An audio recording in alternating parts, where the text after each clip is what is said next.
Okay, so let's start off with the first big update, which is Jujutsu Kaisen Season 4 has a brand new teaser trailer. If I can just find it. Did you see the trailer that came out? Bits and pieces. I felt like it was a bit too spoilery, so I just skipped through it a bit. It's not really spoilery, I if I'm didn't. being honest.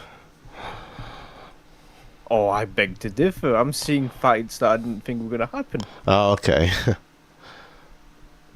Because this teaser is more like straight from the next part of season 4. Yeah, pretty much. I I'm like, mean, the way they edit it, I'd they. rather. So, what fight did you not expect that was going to happen happens? He called. What's that guy's name? The guy that beat up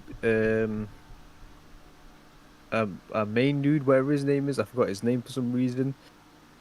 Yuji, is that his name? So, you're talking about I'm such a Hajime lost. Kashimo and Hakari's fight in the trailer. That's the fight. Yeah, that's like. Well, I didn't see that. Then I'm like, oh, I don't want to see anymore. I mean, that was kind of the I only just big thing. Yeah. The other stuff aren't really also spoilery. They're just showing you scenes. But yeah. I did see it, and then I was also because Twitter's going to be Twitter, Yeah. and I was given context to some specific scene. And like, oh crap, now that's also a huge spoiler. But yeah, at face value, if you see it without context, you're not going to be spoiled by it. But I think I was. I mean, I feel like you probably know all the big spoilery moments in I do, but the I don't know manga. how it happens. Oh, I okay. don't know how it happens, when it happens, or why it happens. From the teaser, I see when it happens now, and based off what the comments have been saying. Oh, that's fair enough. That's fair enough.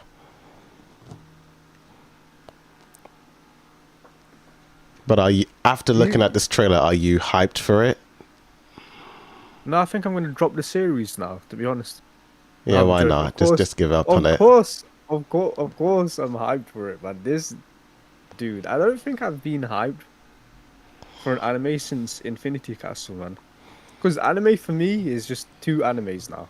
Is Jujutsu Kaisen or Demon Slayer are the only ones that I'm excited for. Anything else is like whatever. I'm gonna be real with you.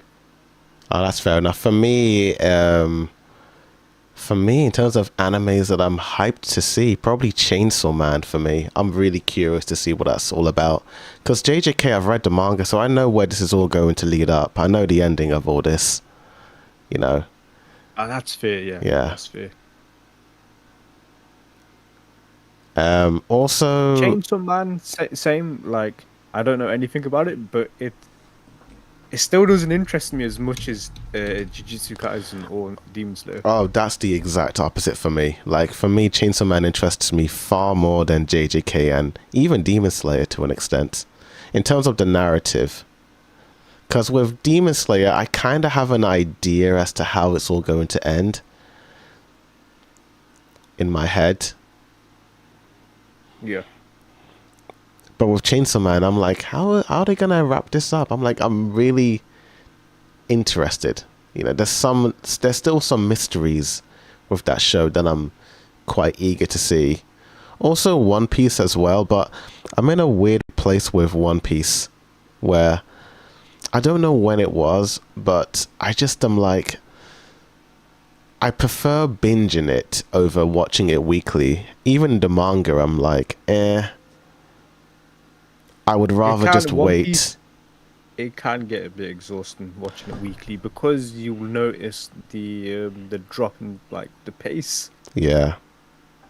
So if you have if you can binge it, that's probably the best way to consume One Piece. But going back to Chainsaw Man, the reason why I'm not excited for it is because I know the reaction to the end. I don't know Oh, what the the ending ending. is exactly, So, Chainsaw Man is but I know the interesting reaction because to it. it's split into two parts. It's part one and part two. So, Yeah, I think the community, without any people spoiling it, it's so like part one ended and that was that version of the story done, and then part two was like the sequel from what I'm getting at, and I don't think a So lot of is it like people. is it Oblo, what it was called? Is it I like I that? don't know if it's like that. It's probably more of like a Shippuden Oh, then than it's direct. that. It's like a Then it's direct the sequel, same. from what I'm hearing, Yeah, but yeah. it's like a new story essentially. It's like the first main story was completed, and now it's kind of like, okay, we're doing a new thing. That's what I'm getting at for Chainsaw Man. But it's not a new arc. It's an actual whole new series, like Yeah. Beyblade, Metal Fusion, Beyblade, whatever's after Metal Fusion. Is it Oh like that? no, all the metal stuff is like one long story. I Okay. mean, it's like new seasons. Like you got a new like, you know, thing to do, but it's still all connected in a way. Okay. But yeah, it's interesting. How do you feel about GTA 6 being allowed to pre-order on June 25th? Are you also pre-ordering it, according to Vulcan? So that's I'm guessing that's the question for me, and I'm like, Pretty much. obviously yes, man. Like it's gonna be funny because I know exactly how this is gonna play out. There's pre-orders. So basically, a few days ago, there was like an announcement for pre-order opening on June 25th for GTA. No new trailer. No. It's just a little video teaser of what the actual front cover is gonna look like, and it's already gotten millions of views. Dude, if they don't show a new trailer, fans have been starving for a new trailer. By the way, it's been years since we got a new one. And if they just come out and say pre-orders are open without showing a new teaser or anything like that, fans are going to be pissed. But Rockstar don't care because fans do the marketing themselves. And it's going to sell millions anyway, probably billions, but it's hype, bro. GTA 6, and it's funny with GTA 6, it's coming out in November, right? Every new game that's been announced have had to like keep far away from November, keeping that space away from November because they know their sales will be swallowed up by GTA 6 when it comes out. It's actually a madness. I've seen companies as well that said we're gonna when GTA 6 comes out, everyone's gonna have a day off because it's gonna disturb that much. Yeah, I can imagine that. It's crazy. Isn't the Barbie game releasing on the same like month or week? I heard that a lot of fans were Yeah, trolling that on TikTok. They were like I saying saw that as well. they're gonna play For that the before GTA 5, 6. I mean, That's yeah, I have seen that. But that's more of like a indie game, I guess, not like a big triple A game or anything like that. yeah. Like Marvel's Wolverine, that's coming out in September. They could have had it in October or something like that, but no, they Huh. had to like put it in September next to another like big PlayStation exclusive game that's coming out. Didn't know they were doing a Wolverine game. Interesting. Yeah, there will be a Wolverine game as well, and they've released a trailer for that as well. Didn't they It's release one like years ago, or am I thinking about something else? No, yeah, there's been Wolverine games. The last Wolverine game, it was called Wolverine Origins. It's like the movie tie-in game, basically. That's what it was. And after that, I don't think we've ever had like a solo Wolverine game. So this will be the first time since then, and it's been made by the same same company that made like the Spider-Man, Marvel Spider-Man games. So it's in a good place right now. That's interesting. Huh. Yeah, Wolverine will be a PlayStation exclusive. Cool. Okay. That's interesting. Nice. Okay, this is the one I remember. The Origins on the Wii. That's the one I remember. As Hugh Jackman, right? Yeah. The movie tie-in game. Yeah, that's the one I remember. Not a good movie though. Not a good movie. Nah, it's kind of a lackluster film. Like, there are quite a few lackluster X-Men movies, to be honest. But, hey, I feel like the best ones are like the first two and like the Future Past one. And then like that's it, I think. Days of Future Past is the best X-Men film. Yeah. So good. I hope they give that same vibe with Doomsday, but we'll just have to wait and see. Oh, we got to speak about that as Oh well. yeah. There were leaks for that as well. Oh yeah. Before we talk about that, let's talk about the next big trailer. Chainsaw Man got a teaser trailer for the Assassin's arc. A lot of people are saying that it's pre-animated, but I feel like it's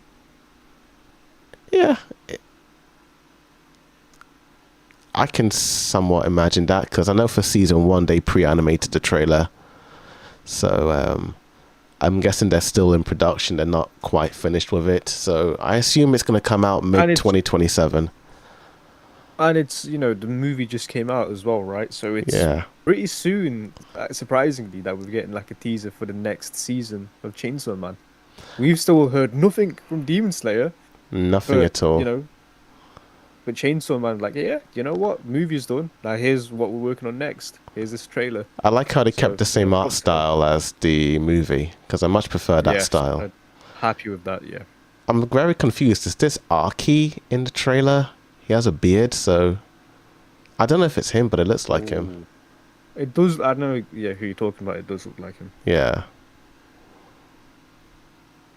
But yeah, it's a lot of lewd scenes in this trailer. I will say that. It just, each new season, it gets worse and worse. Yeah. It looks like there are gets more worse. new characters in this one, so I'm quite curious.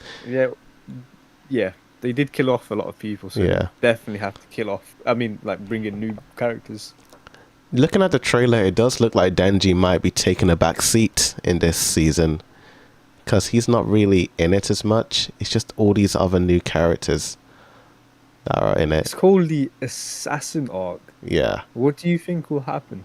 I mean, there's a shot in the trailer where they're in New York City, and it's called the International Assassin's Arc in the manga, according to fans. So I'm guessing they're going to go all around the world and meet other, what are those people called? The Makima Society people, the people who work for her. Agency, the agents, yeah.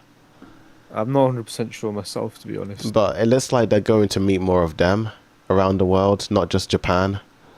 Looking at this trailer. That's good. I like world building. So that's going to be exciting. One of the best arcs is what I hear as well, and it should have been a movie. Hopefully it's going to be a bit more like what I thought My Hero was going to be, where as the seasons go on, they travel the world and meet other heroes. But they don't do that. They just stay in Japan, and stayed in Japan. that was my only negative about the show, was that I wish they went abroad. We see different characters from different countries in movies. But that was it. But not in the canon.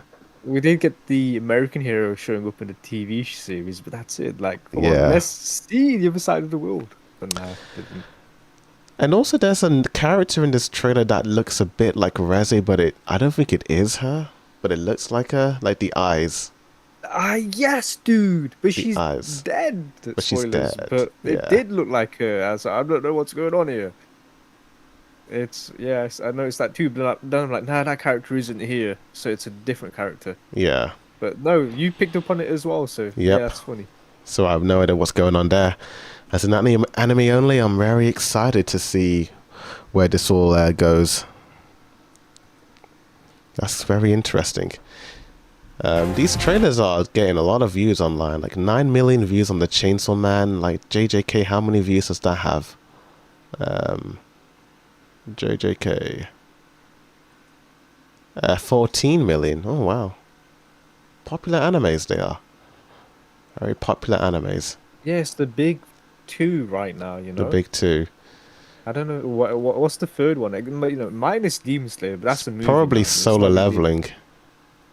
Yeah, Solo Leveling. Yeah, that's true. But it's not. It would have been not in the same. Yeah, it used to be with Attack on Titan as well, back in 2022, when all of these shows were like airing back to back. But that's over now, so. Yes. Speaking of Attack on Titan, what is MAPPA, this? You have to explain it to me. So it looks like Studio MAPPA are going to be animating a special opening theme song for the Attack on Titan 3 video game. It's going to be like what Chainsaw Man did, because they released an opening for their game. That was not the news. by the way. There was another Attack on Titan news. That is cool though. That they're making a special opening for the video game. That is nice actually. But there was a different Attack on Titan news that I saw, and I was very confused by it because it was like they're working on the finale of Attack on Titan, but the show's already finished. So finale? what does that mean? What news was that? Yeah, this is like a couple of days ago. There was like a news that popped up, and it was like Attack on Titan working on a finale by MAPPA or something. I was very confused. No, that's probably some clickbait fake news. That's from official. It's official. It was official. Attack on Titan. Attack on Titan. It's not on the official accounts. MAPPA. Maybe try and final key look that visual up. by MAPPA for the. Oh, is that what the key visual? That was for the 15th anniversary event. So on what day was it? It was like a couple of days ago.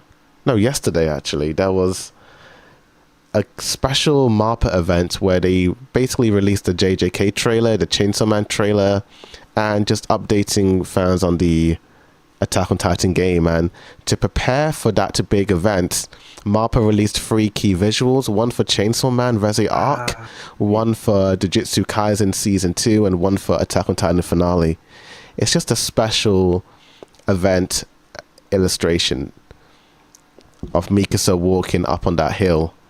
Basically the ending of the episode. It's just a key visual just to hype fans up for this MAPPA event, but it was nothing to do with the ending. It's just a special key visual.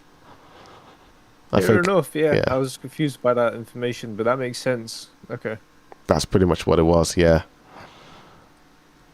Attack on Titan will start from season 1 all the way to the end of the anime. What? Wait, where is this link you're seeing?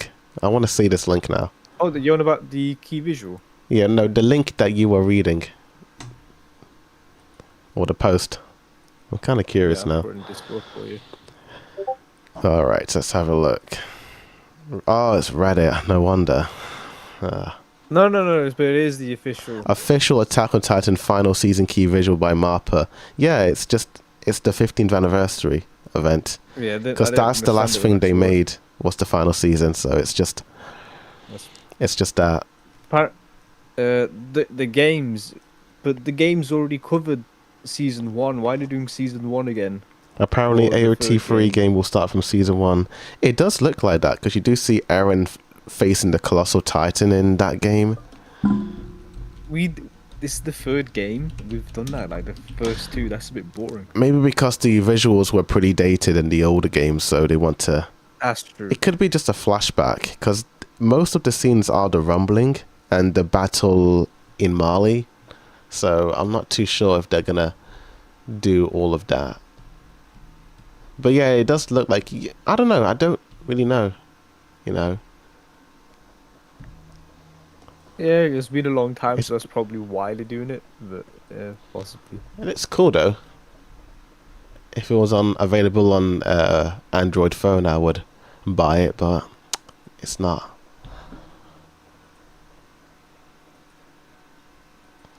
But no, it looks pretty cool. And also, the price of like consoles have gone up instead of going down. This is why, like, I really did want to buy a PS5 just for the GTA 5 game, but I'm just looking at these prices and I'm like, it's ridiculous, dude. It's so much. I don't really.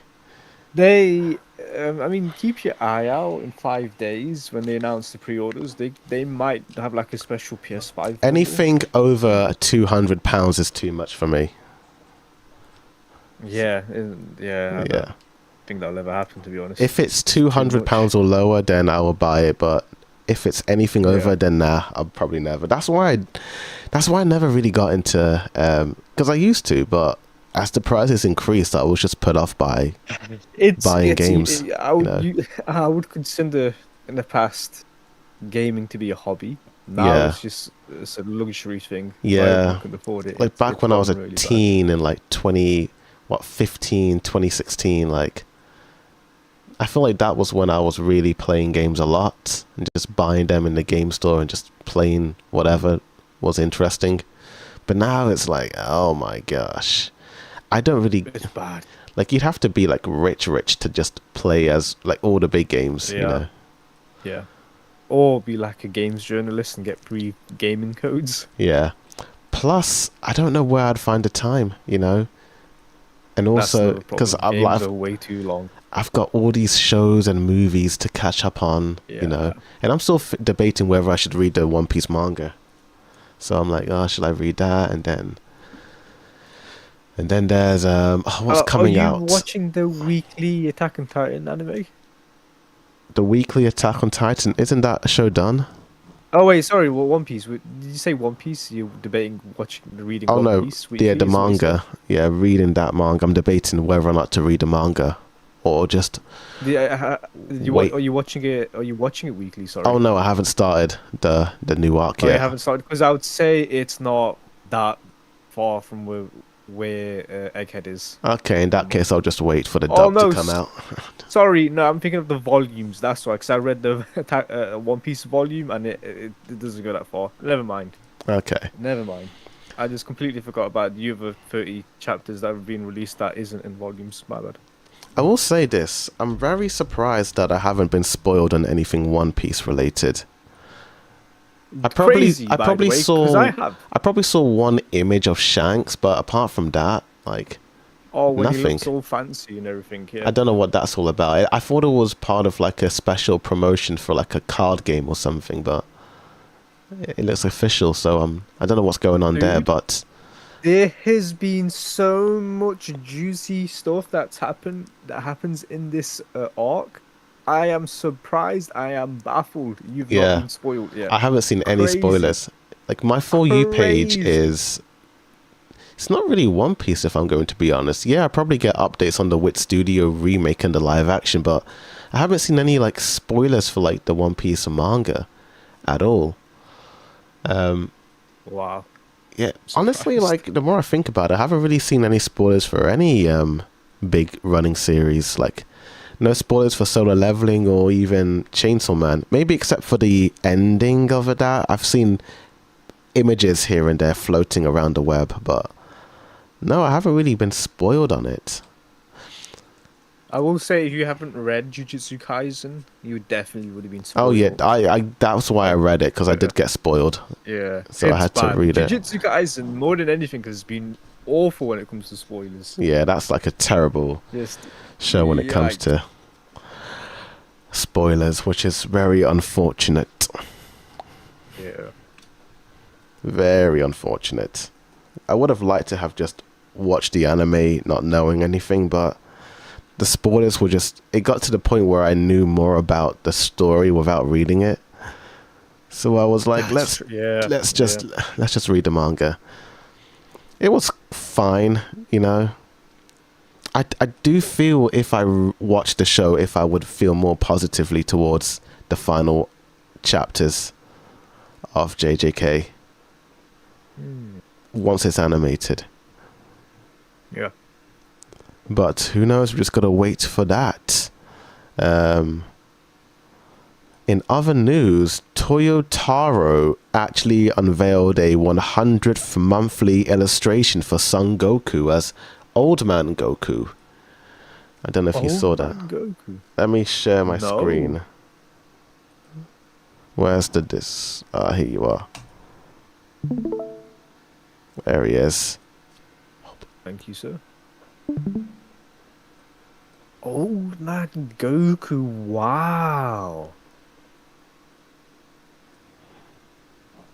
Looks pretty cool. It's giving me Master Roshi vibes. How old do Saiyans get before they die? I have no idea. I thought like 1,000 years. Yeah, this is good. I like it. Old Man Goku rocking a staff. Yeah, it's cool. I like it. It's fun. But yeah, that's all the big MAPPA announcements. I wonder if he becomes more perverted with age. I don't think Goku will be that guy. Goku's never really been that type of character. Not that guy. That's true. Yeah, that's true. He's always just been more about the fighting and the battle and the eating, but not that. Yeah, you're strong. Let's fight. Yeah. That's a Master Roshi exclusive, if I'm being honest. But that's all the. Oh, it's we're a gonna funny say? trope. Yeah. It's a funny trope that the old men are pervert, but then I look at One Piece and then you have Sanji. Like he's Yeah, doesn't fit the Sanji is a bit. stereotype. He does not fit the stereotype whatsoever.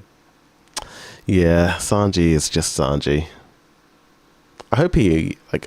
I will say, like, one of my hopes for the future of One Piece is that they develop Usopp a bit better. I do feel that he's kind of like not just Usopp, but A lot of characters and I'm trying to think like what other character in that Straw Hat crew did I feel wasn't as like maybe Brook as well. Like I don't remember Brook doing a whole lot in Egghead. yeah, Guap ain't the pervert either. I would say Frankie. Frankie needs something. I don't know. Frankie's just there. Like I feel like he's like the rock of the group. Like, you know, he came at a time when the Straw Hats were falling apart. You know, and he's like the glue, in a way. How long ago was that? That was like 20 years ago, back in 2006. Yeah. All right. But it's hard, you know, because Yeah. right now the story's getting good. Allegedly, I don't know. So it's hard to focus on certain characters in given moments, you know, when the story doesn't revolve around those characters. Yeah. So it is a trade-off where the story, you know, if but working on the story, you're gonna have to lessen the screen time of like certain characters. Yeah, pretty much. Pretty much. But yeah, I'm still very amazed I haven't been spoiled on One Piece, but let's just hope that I continue it, you know, continue that momentum. Yeah. And So when are you gonna start watching it again? Is it when this season ends? once the season ends and the dub's out, then I'll binge it. So I'm waiting you're for a that. special kind of. You're not only are you waiting for season 2 to finish, you're waiting for the dub to finish. Yeah. Man. Is that coming out simultaneously? Nah, I'm just gonna wait for that So to come out. you're waiting an L, dude. That's crazy. You're Yeah. waiting extra. Because I may as well, because once the season is out, the dub usually comes out like a couple of weeks after they end it. Oh, They so did it's it with not that Egghead. bad. It's not Okay. too bad. They do these The in wait batch releases where it's like every, what was it? They dub every 12 episodes. So once the first 12 episodes are done, then they will dub that. And then once the next 12 episodes are done, then they will dub that. And they do it pretty quickly. Yeah. So, and plus the dub has gotten so much better, in my opinion. Like they've really like improved the performances. Like Yeah, because when you showed me Yamato's voice actor, I was surprised. yeah, it's actually a that's good pretty much the dub. vibe of the dub. Like, and I feel like a lot of the female characters are pretty good in the dub. But that's pretty much nearly every English dub, you know. It's usually sometimes the main male character, not the main male characters, but some male characters are pretty like subdued in some dubs. Yeah, very static. You know, Yeah. a lot less voice acting directions, and that's because of time and money, and you know, let's just get on to the next episode. Whereas if it's like Japanese dubbing, it's like no, do it again. It's not good enough. No, do it again. Do it Yeah. again. Like in the American animated films, it's like that as well. Like, nah, that's not a good direction. Do it again. Speaking of American animated anime dubs, did you hear about the sad news about Sad. the voice actress of Lilo and Chihiro from Spirited Away? Oh, that whole scenario is very sad. Yeah. That's awful. R.I.P. to Awful her. news. You know. I didn't know she was homeless, dude. That was, yeah. Yeah, that was pretty sad. Very young as Yeah, well. you got some like quite like going into a tent and taking a picture of her, but being vulnerable and craps. Yeah, it's. I don't know about that, but yeah. Yeah. Yeah, she was homeless. Yeah. I heard don't know about what that, led to but those circumstances, but yeah. God, it's pretty sad stuff. Do you read the Boruto 2 Blue Vortex? Oh, Boruto question by Vulcan. Did you also read the Boruto? Boruto's. I feel like I've given up on Boruto, if I'm being honest. I don't think I'll come back to this series. I think I'm waiting for I'm the good. anime, dude.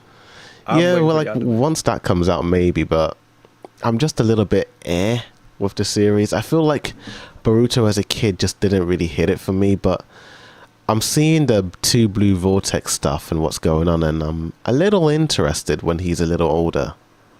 I'm curious to see what they do with that. But yeah, Boruto, I kind of feel like they should have ended the Naruto series with that Boruto film they released back in 2015, if I'm being honest. Like, that Yeah, was a but- much better ending to the franchise. Yeah, but everything's about money. Yeah, that you movie know? made a How are they lot gonna of make money, money. so they had to want to keep the series milk it. running. Yeah, Yeah. so they're gonna just keep milking it. I don't really mind it because it's like a separate thing. Kishimoto is not really involved, but he's also kind of involved. I'm just waiting for that 10 years. 10 years from now, they're going to announce, like, what, Dragon Ball. Like how they retcon Dragon Ball GT. They're going to retcon Boruto, and it's going to be everyone waking up from the sleep, the infinite Tsukiyomi. Oh gosh. And Boruto never existed. It was all a dream. Nah, I feel like this is all canon. It's all canon. No, but 10 years from now is what I'm saying. Oh, 10 years from maybe. now. When it's not as popular, like Dragon Ball GT wasn't popular with Dragon Ball Z. Vulcan says to And they watch come the Naruto explain breakdowns. I did look at some of them, but they have very spoilery thumbnails. His videos. I don't think anyone should be watching those type of like explain videos unless you're watching something that doesn't have like English subtitles, because it's pretty self-explanatory. Yeah. I feel like it's for people who don't really. They probably lack what's the word? Reading comprehension. Is that the word, or? am I That's thinking very of- common nowadays. Yeah. Yes, very common. I think it's for them. Sometimes I do need these explained videos, like depending Oh on. hell yeah! Sometimes, Yeah. like I'm trying to. JUJUTSU Kaisen. Like, yeah, that show. I think for JJK, yes. Like I do need. I had to watch a couple. Hell am I seeing? What the Of hell ex- is going on half the time? I had to watch a couple of JJK explained videos for the Culling Games, and why Kenjaku was doing what he was doing. I had no idea what was going on. I was What so are these rules? confused. All What those the hell are these rules. rules am I seeing? Yeah, it was very confusing. Vulcan says, imagine if the opposite happened and Saruto dropped children of Sarada and That's all. Boruto. That's some cursed fan fiction, right? I feel like That's crazy. the thing I like a bit more about Boruto and Sarada's bond compared to Naruto and Sakura is that Boruto kind of treats Sarada as an equal in a way. He's not really simping over Sarada and being like, I like you, Sarada. You think you're amazing, like Naruto does with Sakura. And I think that's probably why a lot of people hated Sakura. It's due to how Naruto treated her in a way. Like, he kind of put her up on a pedestal and was very romantically in love with her. But if he kind of treated her as like a friend or like a normal person without pedestalizing her, I don't think the fandom would have hated her as much. Because I feel like a lot of fans like Sarada way more than Sakura. Sarada has. What was But that? anywho, I didn't hear that. I didn't know Sarada has fans. Yeah, I think the fandom likes Sarada a bit more. But going about Sakura, I think the hate only comes from the like anime perspective, because she's constantly being mean to him for no reason, like the tutoring exams. She's Yeah. just randomly mean to him, like what? It's Stuff very. that doesn't exist in the manga. Yeah. So I think I would that's where. say Naruto is like a tamed down version of Sanji Yeah. in a way. The Sanji goes after everything with him. But I feel like And Sarada kind of acts a bit similar to Sakura. Like, she does have moments where she's hitting and shouting at Naruto, but I think it's because Naruto kind of takes it and he's like, oh, okay, Sakura's hitting me again. it's more of a gag Yeah. type thing, you know? It's not to be taken serious. It's Yeah. just I think with it's Boruto, filler, you know, when it's just a pad Sarada of does time. that, like, I think he kind of stands up for himself a bit more towards Sarada, whereas Naruto isn't really like that. But it is for gags, you know, it's not meant to be serious. Like, there are a lot of moments where Sakura isn't like that, you know. Yeah, exactly, yeah. And honestly, Sakura might be the only female character that actually feels like a character and feels like a person compared to all those, like, cardboard, you know, 2D characters, you know, Yeah, yeah. in the show. I think she and Tsunade are like the best written in the series.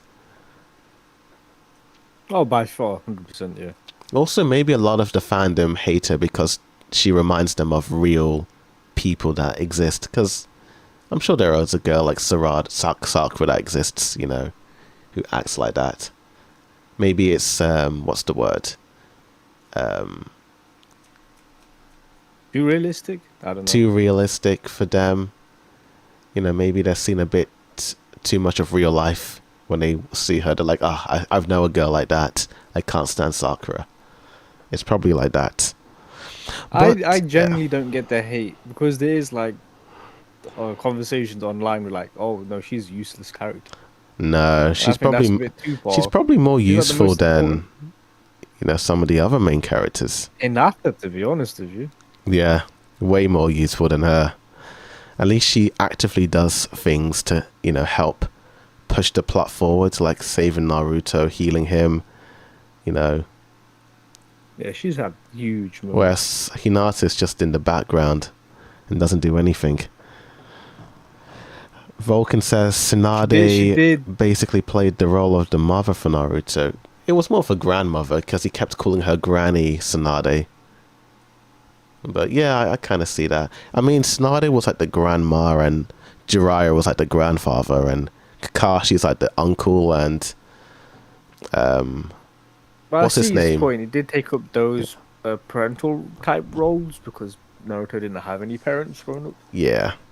Like, and I can see how it did fill that void, even though he called them like grannying and all that stuff. Pretty much.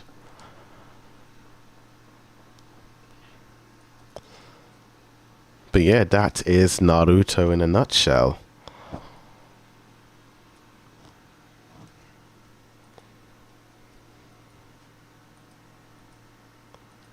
Also, another thing about Boruto, it's the reason why I don't read Boruto is because of the artwork. I just can't get into it. That's the only thing holding me back from reading it, and that's why I'm waiting for the anime. Yeah, it does have a pretty weird art style. They got chubby cheeks. It's like you just look at Kishimoto's artwork. And I'm like, come on, man. Yeah. I can't you can't expect me to downgrade and enjoy that. And then like with Berserk, how the mangaka of Berserk passed away, but they kept going on without him. The artwork looks almost identical.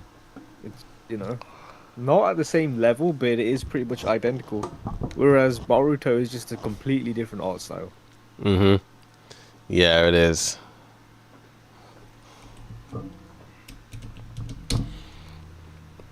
But yeah, I don't know when this anime is coming back because Periotta are busy with Black Clover season 2.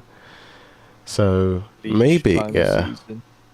I mean, they were working on Boruto and Black Clover back to back during like between 2017 to 2022. Yep. So I do feel that they might wait until Black Clover is probably done to do Boruto, or maybe they'll do it. But it depends on if there is, like, if there Like, is who the hell is demand. that? Who the hell is that Naruto Boruto? Is that Sasuke? Yeah, that can't be Sasuke from Boruto, bro. Oh, Why? this Who is that? Who is that? It's not. That's not For Sasuke. Neverworld called You're him not. Professor Snape. That is not a Sasuke. That's not Sasuke. No, dude, I can't. I can't, man. Ain't no way, Yeah, dude. the artwork's very weird.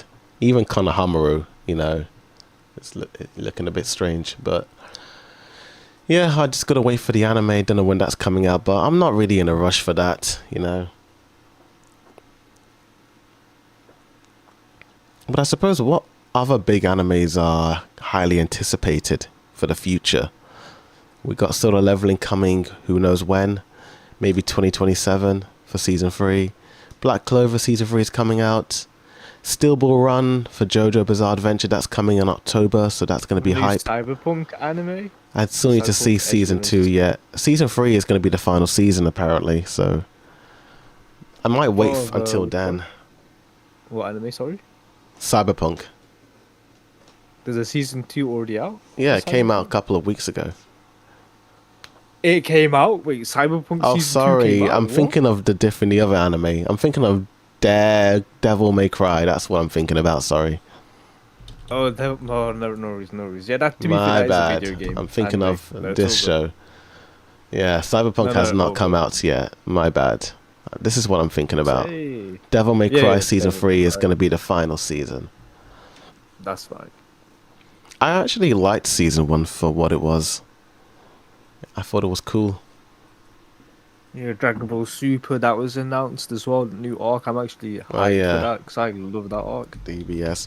I didn't really like this arc, if I'm being honest, as much as other people. I like the other arcs a bit more, you know. I think Yeah, I what like was the last arc of Dragon Ball that we the saw? Super. It was It wasn't the the tournament arc, was no, it? no, it was Broly. It was the Broly Is arc. that canon? I thought that was like a Oh movie. no, wait, no, it was after that. It was the Gohan Oh, the movie, right? Gohan stuff. I kind of forgot about that one. The 3D movie. Wait, no. Well, how does the timeline work then? Because it Yeah. is canon. Broly is 100% canon, but this But arc that's... takes place before Broly, I Yeah, think. Beerus. This is way before Broly. This is after the Boo arc. No, I'm not talking about this. This is just a remaster. I'm talking about the manga they're adapting from. The manga. Yeah. Mm. So alongside this Beerus movie reanimation, for whatever reason, I don't know why they're redoing this anime, but they did announce that they are animating the latest Dragon Ball Super manga, Oh, okay. and that's what I'm looking forward to. Not Beerus. You Again, mean the Beerus. Galactic Patrol arc? Yeah, That one. that's the one. Very Oh, good. yes. I'm looking forward to that And one. I think that takes place after the World Tournament I arc. think so. I thought it was But Broly is after canon. Superhero, but maybe not. Regardless, we're gonna Possibly, get I'm not 100% sure. We're gonna get new DBS content.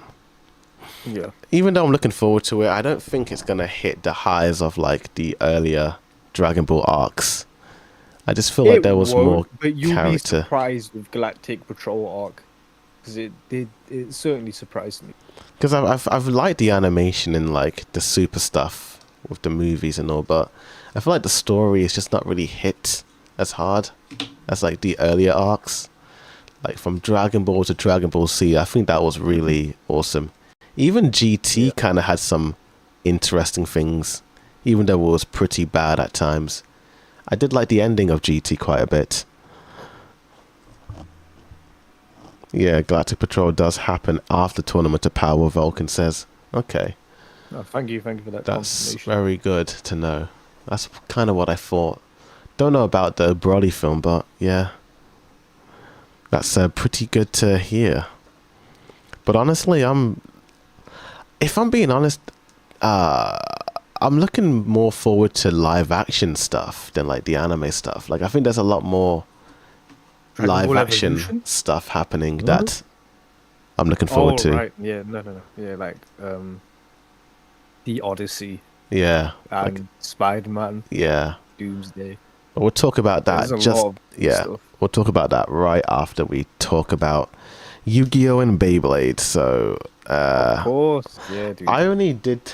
I'm not gonna lie. I kind of almost forgot to watch this show during the week, and then I'm like, oh yeah, because I was busy rewatching the Toy Story movies, so I completely forgot about Yu-Gi-Oh. So, but I did watch 4 episodes, which is That's okay. not too bad, I suppose. So, Yu-Gi-Oh. Let me.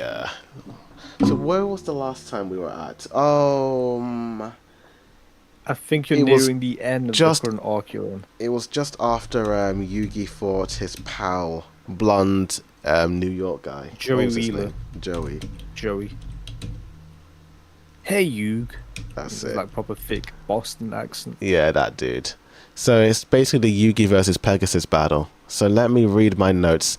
If I had not written these notes down, I would have completely forgotten what happened. So I'm pretty grateful for these notes. Okay, let's read this. Episode 36. I was really hyped to see the Pegasus versus Yugi battle. They have hyped up this battle all season long. But now that it is finally here, I won't lie, it is pretty underwhelming. It is a little boring, if I'm going to be honest. I was far more interested and invested with the Bakura and Tristan subplot, where they are trying to save the little boy from the dungeon. And then you had the whole plot with, what's his face? Bakura and the Millennial Puzzle taking over him. I thought that stuff was more interesting. For episode 37, it's slightly better than episode 36, but I was still quite bored and disappointed with the Pegasus and Yugi battle. I did like how Yugi had a plan to switch back and forth with his mind. To my shock, it actually worked. And I thought Pegasus would have a plan to outmaneuver his sticky situation, but no. Even though Pegasus is the villain, I thought he would be more craftier and scheming. And even though, because when the battle began, it did feel that he was gonna have the upper hand, but no, Yugi was a lot more tactical and cunning, which surprised me, and I didn't think Pegasus was going to lose that easily. Episode 38, I do like the Yugi and Pegasus battle a bit more in this episode. This one had more stakes. The music felt more thrilling in this episode. I do like how Yugi and Inner Yugi Spirit are becoming more independent characters who rely on each other's strengths and abilities to fight Pegasus. Meanwhile, Tristan throwing the Bakura Millennial Puzzle thing, it might actually end up coming back. Well, that's what I thought was going to happen. I thought at the time that after Tristan threw the Millennial Puzzle, Mai would find it and get possessed by it. But no, that does not happen. So, what is going on with Yugi's friends? It looks like they can feel his spirit. Are the cards connecting to their hearts? Episode 39. So, Yugi passed out in the previous episodes. I got a question. Do the cards drain the user's energy, as they are not really moving, but are they like stealing their spirit energies? That's very interesting. The Chaos Mage has a really cool design. I was quite stunned that Yugi defeated Pegasus so quickly, as the show is not even over yet. I guess Pegasus is not really the final villain. The power of friendship is strong with this one. Wow, he ran off after all that talk. That is so shameful, Pegasus. Can't believe that. I really like the twist with Bakura at the end. I thought Tristan threw the puzzle away, so how did he get it back so quickly? The mysteries continue. That's it. That was like 2 episodes. 4 episodes. Hi. So with me, well, actually, no, let's keep talking about Beyblade actually before we do move on. I feel like you're not paying attention, to be honest. I think you're too focused on your notes than anything. Maybe. It's all good. I think mean, you are done with that Pegasus arc, though. yeah. I think you've reached the end of it, and you can like evolve into like the next season. But I think next season is where they refine the rules of duel monsters. Yeah. And it makes the actual rule and actual game more palatable and understandable. Yeah. So you have that to look forward to, and yeah, Pegasus isn't the final. That's what I thought. Yeah, I mean, I thought he was, but he's kind of cowardly now. Not cowardly, but he just sort of he ran away after the fight. I'm like, what? After all that talk? I don't know. I found it a little disappointing. I thought he was going to be a little bit more scheming and like he would have like a certain evil side to him that was going to take over, like a more evil side of Pegasus. But no, it doesn't happen. It's I mean, he is evil. Like he was like trapping people and everything. he feels like a pantomime performer. The way he talks, Yeah. he's like, "Oh, Yugi boy, Yugi boy." It got to the point Also, where I couldn't take him seriously. But yeah, you go on. He has an eye power, the Millennium Eye, Yeah, that allows him to see his opponent's cards. Did you gather that? yeah, Like, it does feel like he's that's how he cheating. won. I'm Yeah, he get, was cheating. I'm He was getting 100%. He was. I'm getting Homelander vibes from him, where his power is what he's hiding behind, but without the power, he's nothing. You know, that's kind of the vibe I'm getting from him. Nothing like that. No. He was blatantly cheating. He was blatantly seeing what the hand was, like what his opponent's hand had.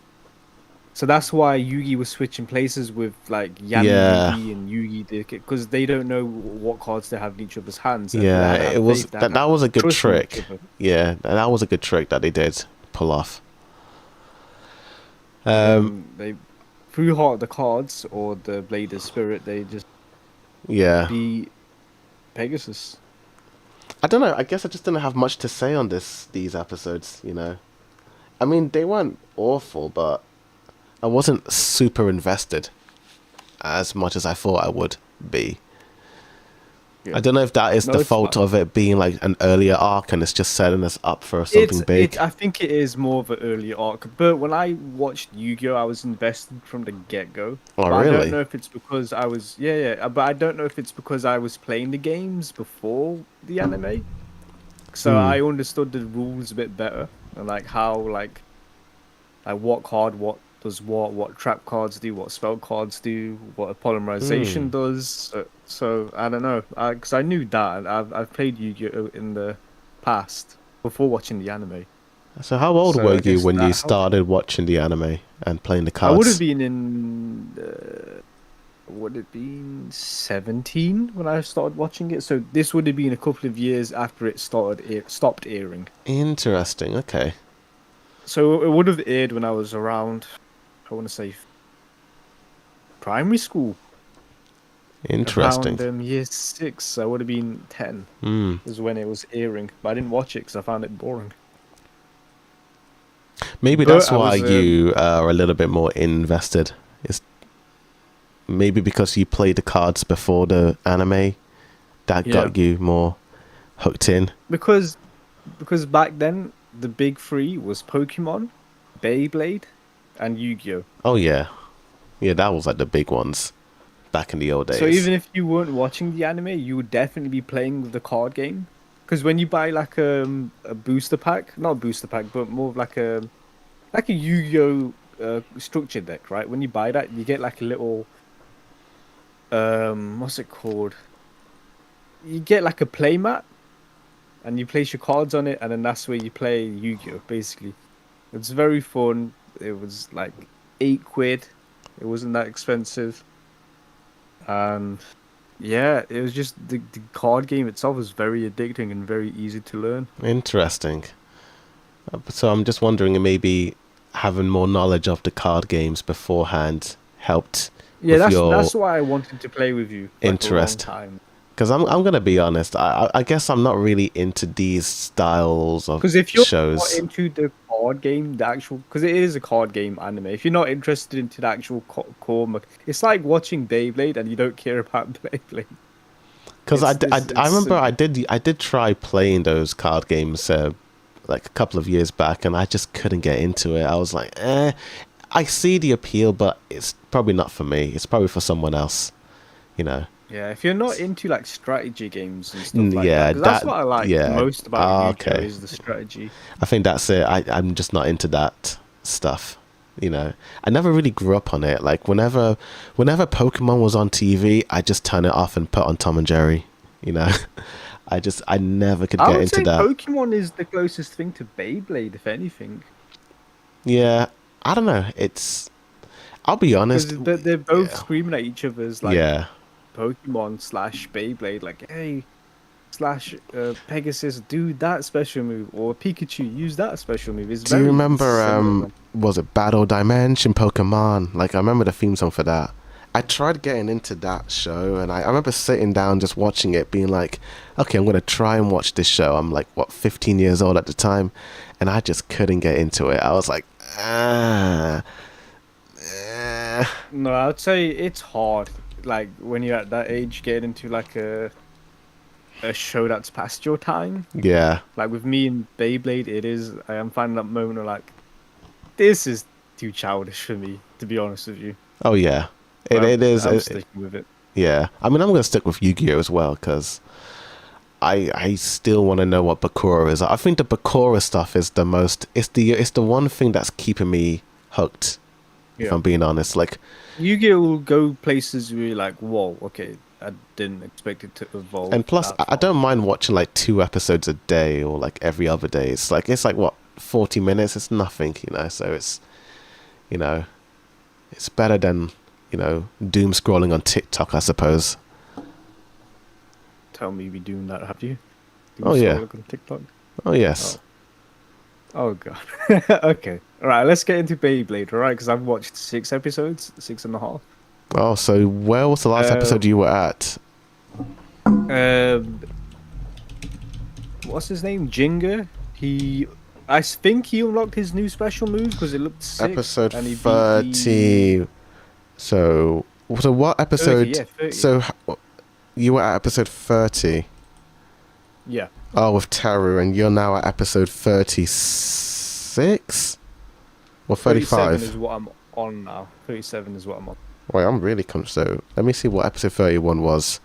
Oh, so you watched the episode with the twin Gemios. Let's go from that because that's where you started.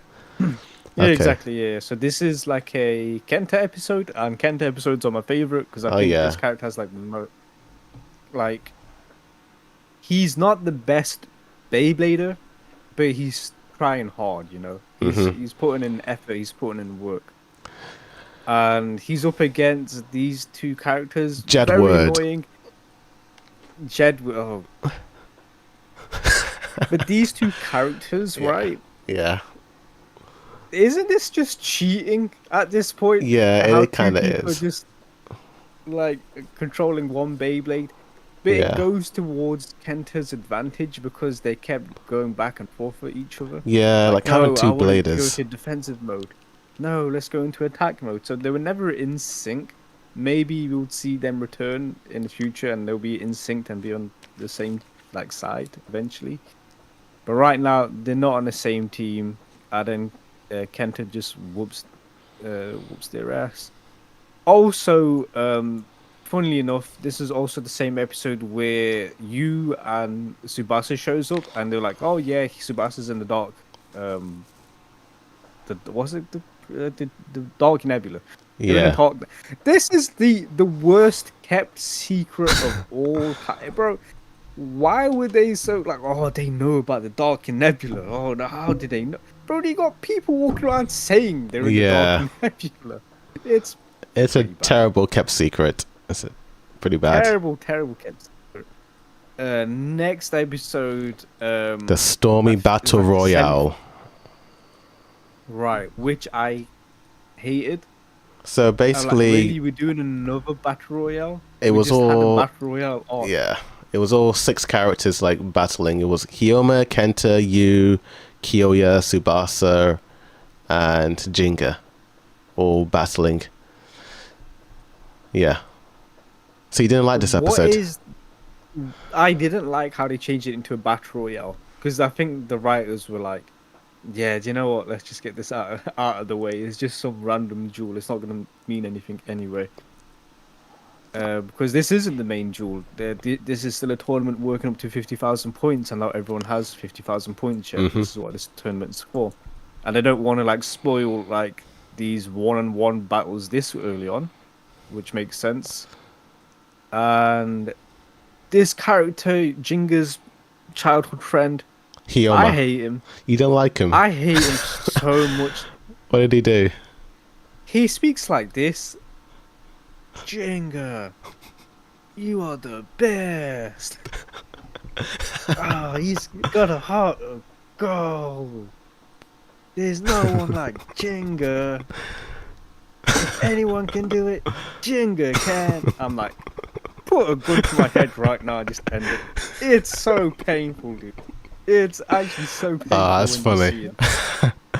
Yeah, that is Hyoma. He's like a cheerleader for Jingler. You know, he's very yes, Jinga boy number glaze, one. Bro. He's a The glazer. non-stop Jinga glaze. Bro. He's basically the what number one Benkei Jinga. is to Kyoya, you know. Yes. That's pretty much Yes. that.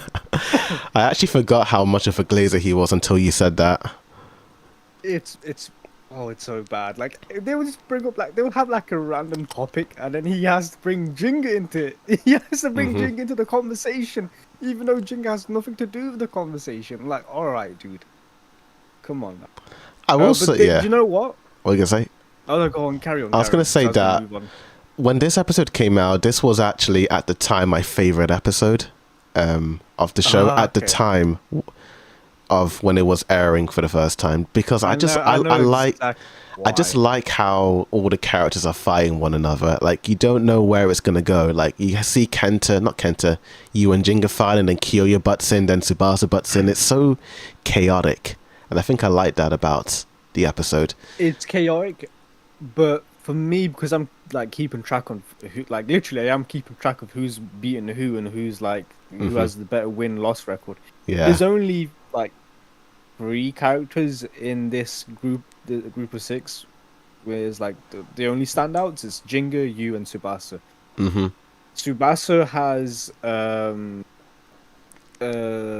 beaten Yu, but he also lost to Jinga, who Jinga lost to Yu. And Tsubasa's playing easy. So basically, Tsubasa went easy on Jinga. He's not shown him his full strength, and he said that twice now. He's like, I haven't shown him my second special move. So there's something about Tsubasa that's interesting. That he is very strong, and we've not seen his second special move.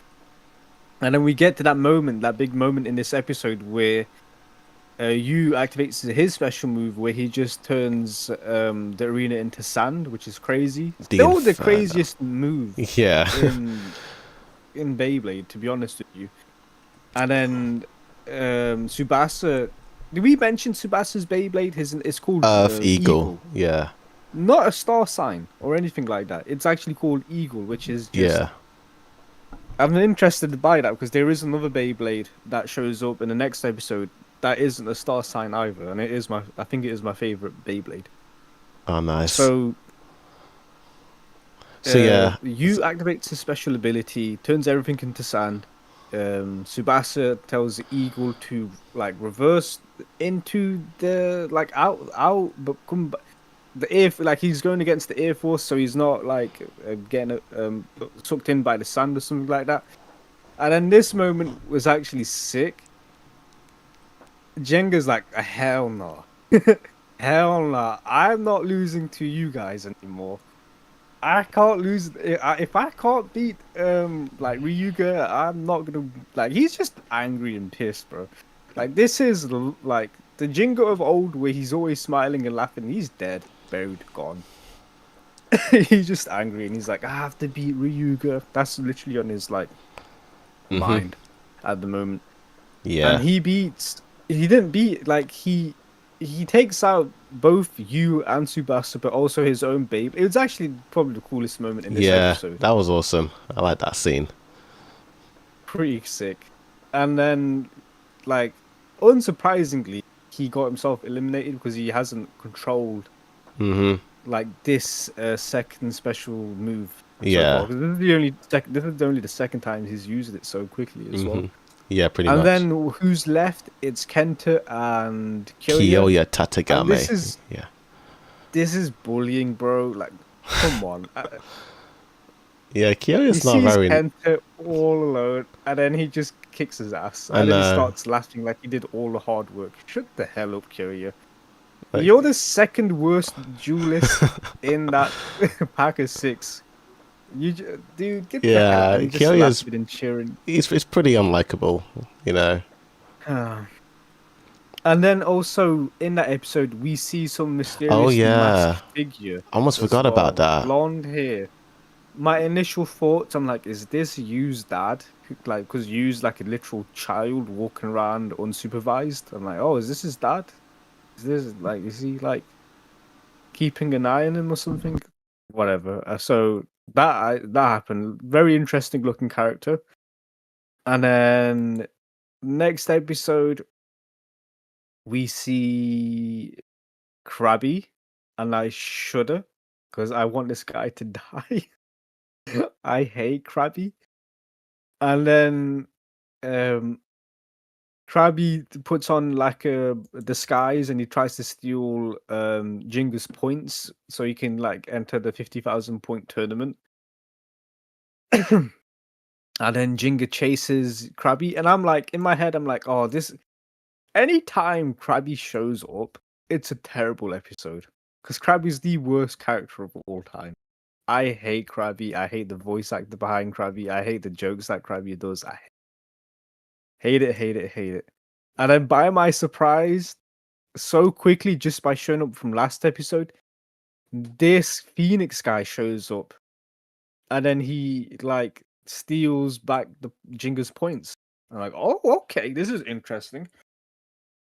And then Jinga and this Phoenix guy have a battle, and it's probably one of the coolest battles so far on the show. And I think Phoenix is my favorite Beyblade, but hands down. And Yeah, then for some reason, Phoenix is giving Jinga pep talk. I'm like, okay, this is interesting. And then now I think I know exactly who this character is because he said something that gave it away. He says to him, like, for verbatim, he's like, you used to be a duelist who, when you lose, you'd always smile, but that has gone now. And I'm like, oh shit, so this entire time, like, the way you talk to him is like the same way like a father would talk to his son, because he's trying to like bring him back up, like try and like get him back to like the good side or whatnot. And like, is this Jinga's dad? Is this? And then I'm like, his Beyblade is Phoenix. What does a Phoenix do? It resurrects, it dies, and it comes back to life. So that's my theory right now. This Phoenix dude is Jinga's dad.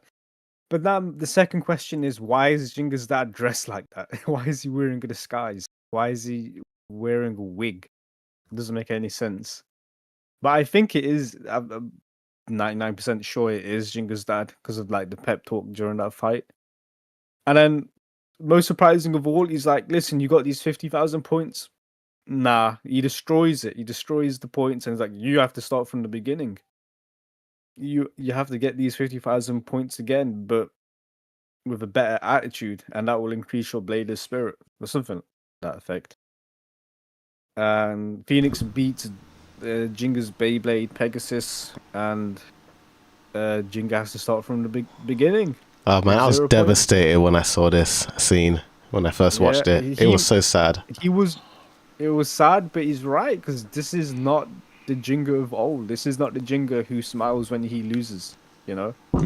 Yeah, he gets mad. When he lost to you, he got angry. That was his first reaction. He got angry. And then like he like sort of like went back to being regular Jinga. So yeah, that happened, and then next episode, the ballet. This is the ballerina episode. Virgo, Shine Virgo. I will say the Yeah, Phoenix battle had pretty cool special effects with the Phoenix fire Yeah, it burn. was good. It was good. That was awesome. And the stadium that they dueled on, and then like Pegasus was like Beyblading on like a It's like a building site. It's a construction site. Yeah. And a girder is what you call it. I don't know. He's like ripping off a girder. Pretty cool. I remember the And Phoenix then- sound effects was pretty cool as well when it screamed. But yeah, It's cool. It's cool. Undoubtedly, it's cool. But it is my favorite Beyblade so far in this show. Nice. I thought you were gonna say when you said the next episode was your favorite Bay. I thought you were gonna talk about the Virgo Bay. I was like, what? Really? This one? No, No, but no, no, you meant hell Phoenix. I'm like, oh yeah, Phoenix. oh yeah, that's what you meant. I was like, what? But yeah, Oh the yeah, and that was Phoenix. another thing. Phoenix's name. Phoenix isn't a star sign. So far, three Beyblades. So far in this series, three of them isn't a star sign. We got El Drago, not a star sign. We got Phoenix, not a star sign. I'm pretty sure Phoenix is not a star sign. And then we also got Eagle. Eagle is not a star sign. I'm pretty sure. So far, three Beyblades without a star sign. What does it mean? I have no idea, dude. I have no idea. Who knows? But yeah, So yeah, to be honest, this episode really wasn't much. It's just Jinga has Yeah. to start from scratch now, and there's like a little montage of him like getting his points back up, and he's up to 15,000. And then we see the ballerina dude, and his Beyblade can have an effect. Like it's so delicate yeah, and spins beautifully that it can astral project a woman dancing or something like that. Pretty much, Crazy, yeah. crazy stuff. But crazier things have happened, to be honest with pretty you. much, yeah. Like Moses parting the sea with a Beyblade. Yeah, pretty much. Also, we see Hikaru in this episode, We and do. I think she's like a punching bag at this point because every time we see her, she uses. Yeah, it's very much like. Same. Yeah, I mean, there's still more episodes to go, so who knows? But you know, at this point, it is sad seeing her like not winning as much. There's a few characters when they show up, I'm like, I kind of side eye because I know how it's gonna go because you're not Jinga. Yeah, And now I'm gonna start sounding like Jinga's childhood friend. But let's be real, none of these characters are Jinga. Jinga is above all these side characters, like far and beyond, you know. So yeah, that's my Jinga glaze right there. But then we get into the battle with the ballerina dude. The ballerina dude actually has a sad backstory, surprisingly. yeah, Of all the backstories we've heard so far, his is actually the most tragic because he was like the best ballerina, and then he had like an accident where like a stage light fell on him and damaged his ankle, and he can't ballerina no more. mhm, Like, whoa, that's pretty sad. And Yeah. then he just got into Beyblading, and he's been letting it rip ever since. ever since. But it wasn't any match for Jinga. Jinga beats him with his second special move. And towards the end of the episode, we see Ryuga. And Ryuga's laughing like a madman. Was it this episode? No, it wasn't this episode. It was the next episode. So we just see Ryuga just laughing crazy. Every time we see Ryuga, he's just laughing like a maniac. Yeah, that's pretty much Ryuga for you. And then we get to episode 35. There's like a little tournament happening on top of a volcano, I think, Yeah, or a mountain. Yep. Crazy stuff is happening right there. Yeah. And Benkei's up there, and then Benkei's Benkei's like, here. "Oh yeah, I could beat you." Yeah, Benkei, you're not beating shit, brother. Let's be Oh real. my god. And then Ryuga's there. There's like 100 people in this arena on top of this mountaintop. And then Ryuga does something which he's done in the past, but I didn't bring it up. But he can literally summon fireballs from his hands. What's the point of anything if you could summon fireballs from your hands? Just take over the world at that point. Just knock everyone out. If you got those abilities, bro. Crazy. And then this episode we see two characters return. We see the sniper guy Oh yeah. with Storm Capricorn. not Storm. That's actually a very good impression. Storm Capricorn. And then we Yeah. see the psychic dude. Yep. And then they team up and they play against Ryuga. Oh yeah.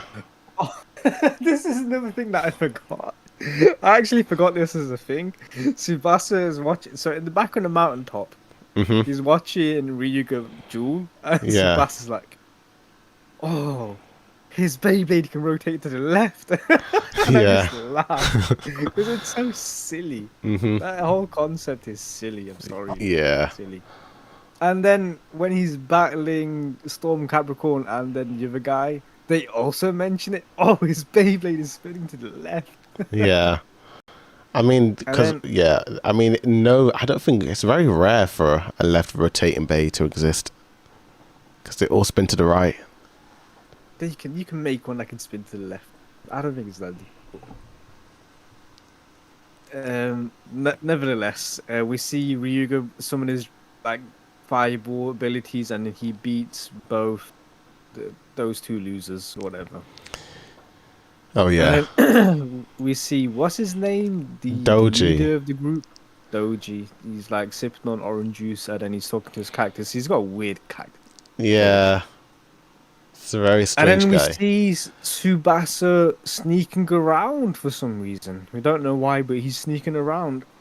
And then I found this because this show hasn't done anything like this so far. With it's done something this the writing hasn't been bad, is what I'm trying to say. Yeah. And then this moment was really stupid. Mm-hmm. He's sneaking around. The lights are all on. The cameras are on him. And then a few seconds later, it goes into maintenance mode and everything shuts down. And then Tsubasa says, once an hour every week there's like a maintenance, and then this is my time to sneak around." And I'm like, bro, why couldn't you just wait for it to go to maintenance mode then sneak around? Because you've already been clocked. You've already been caught on camera. Why Yeah. are you... I think the writers forgot Very about that silly. bit, but yeah. It literally happens a second before it's whatever. It was very lazily done because they needed Tsubasa to be found out that he's an actual good guy. He's having a 1v6 or 1v10 or whatever against Yeah. the Dark Nebula, and then he's saved by no, not yet. Ryuga shows up, and then he has a battle with Ryuga. Oh, yeah. And so that's in episode 36. So Ryuga and him's having a battle, and Tsubasa's too weak for this. It's not going to work. I think he used the second special move as well in this episode, and that wasn't enough. I'm pretty sure I'm maybe misremembering, but he used this special move that had no effect whatsoever, and then he needed to be saved by Phoenix. Phoenix shows up and then saves him and just paraglides away. Pretty much, yeah. So yeah, I don't know why. What's with the mask? I don't know what point that serves. Because if it is Jinga's dad, I'm gonna look like an idiot if it's not Jinga's dad. But I'm pretty sure it's him after that conversation we had with Jinga. Because I thought it was like pretty obvious. But like, does he need these people to think he's dead in the cave? Is like, what difference would it make if he's alive? You know, I don't know. But he saves Eagle. They get out of here. And then we return to Jinga, and then he's having this showdown with this cowboy dude. And pretty basic stuff. He beats the cowboy dude. Pretty much. And also the Storm Capricorn. No, what's Yeah. his name? It's like, Is it Storm Capricorn? that's the bay's name. I think his name is Tobey or something like that. Tobe. Yeah, he Yeah. shows up, and then he also gets beaten. So there's nothing Yeah. too major. But Jinga's get his points back is essentially what it is. He's getting back to 50,000 points. And that's where I've gotten up to. Okay, so you had the Storm Capricorn. Okay. Nice. All right. So what are your theories for the future? Theories for the future. I think everyone will get 50,000 points. Even Benkei, miraculously, I think he will get 50,000 points. They'll be in this tournament. The finalist will be Jinga and Ryuga. They'll battle. Ryuga's winning. Jinga finds his fighting spirit. He beats him, and then it's getting way out of control. And then Phoenix shows up to support them, and so the same with Eagle. And that's it. I have no idea how this show ends. I'm gonna be honest, I have no idea. But we're near the end. It's Yeah, you're pretty close to the end, you know, of basically it's 12 season episodes 1. left, 13 Yeah. 13 episodes left. Yeah, very. Awesome. But yeah, I recommend you continuing it because it gets even better. See how much I'm dedicating my life to Beyblade. Yeah. I wish you could do the same with Yu-Gi-Oh. Yeah, I mean, I'm still watching the show. I guess, I don't know, because maybe because this is a different version of Bey. I don't know, is this the first Yu-Gi-Oh season ever? This is the very first Yu-Gi-Oh. I feel like if I don't know if you would have been, I don't know if you would have been as invested in the first Beyblade series, because I'm not a big fan of the original. I watched it as a kid, and I remembered liking it. I remembered liking Tyson and Kai and Ray, and I liked, my favorite Beyblade was the Black Dragoon, no, Black Bronzer. But I've never watched the full season of Beyblade, and I did try. Okay. Remember, before I started Beyblade Metal Fusion, I did try watching the original You did, series, yeah. and I couldn't get into it. Yeah, that's. So it is. I think it's the same style as the Yu-Gi-Oh show. It was made in the same time period. It's the same sort of voice acting company. Like with Yu-Gi-Oh, everything it hasn't like thought out yet, because in like future Yu-Gi-Oh series, the format of and the structure of the duels of the actual Yu-Gi-Oh matches are well thought out and well structured. Here, early Yu-Gi-Oh, first season, it's all loosey goosey. There is no penalty for using a certain card and whatnot. It's all they're going as they go. If that makes sense, there's not much rules. But later on, they'll refine the actual format of the show and whatnot. But yeah, I think it will get better eventually. Yeah. But it isn't my favorite Yu-Gi-Oh show. My favorite Yu-Gi-Oh is Yu-Gi-Oh 5Ds. Interesting. Yu-Gi-Oh motorcycles. I wonder if I watched that instead, maybe would I have been more interested in it? I think you would, but the issue is, I still think you need to know the basics of the actual Yu-Gi-Oh game itself, if that makes sense. Yeah, because at least with Beyblade, because that first version of Bey is not my favorite. It's this version, but you don't need to watch that first version to understand the Metal series. Yeah, and with Beyblades, it's just, I see it as Pokemon. You know, you just throw it out and then it attacks, and that's it. Pretty much, Yu-Gi-Oh, there's so much more moving parts involved. You have to be paying attention to all of it. I think that's it. Maybe I just want something to just sort of sit back and just, you know, relax instead of thinking too much. But I'm still going to stick with it. I will still stick with it and see. Yeah, I think you're being a bit critical on it as well. I'm just sort of like, I'm just saying how I feel in the moment, you know. Okay. But yeah, I mean, it might get better. I mean, I did like the show when it began, but I think as it's gone on, I'm like, okay. You know. I think once they start establishing the rules for dual monsters, it will get better. Yeah. But I mean, I'm just sort of like reviewing these as I'm going along and just saying what I really think. I mean, I could like pretend to like hype it up, but I'm like, let's just be honest with my opinions.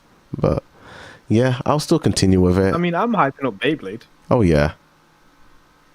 That's true. Am I liking it? No, but I'm watching it. That's true. That is true. Maybe I should try and hype it up a little bit more. Because I can be very cynical and very critical, but I'm not. Oh, I wouldn't mind that. I think it's more fun. Okay. I like hearing people's honest opinions. But then if I start doing that, then I'm not being true. I don't know. Yeah, I see what you mean. I see what you mean.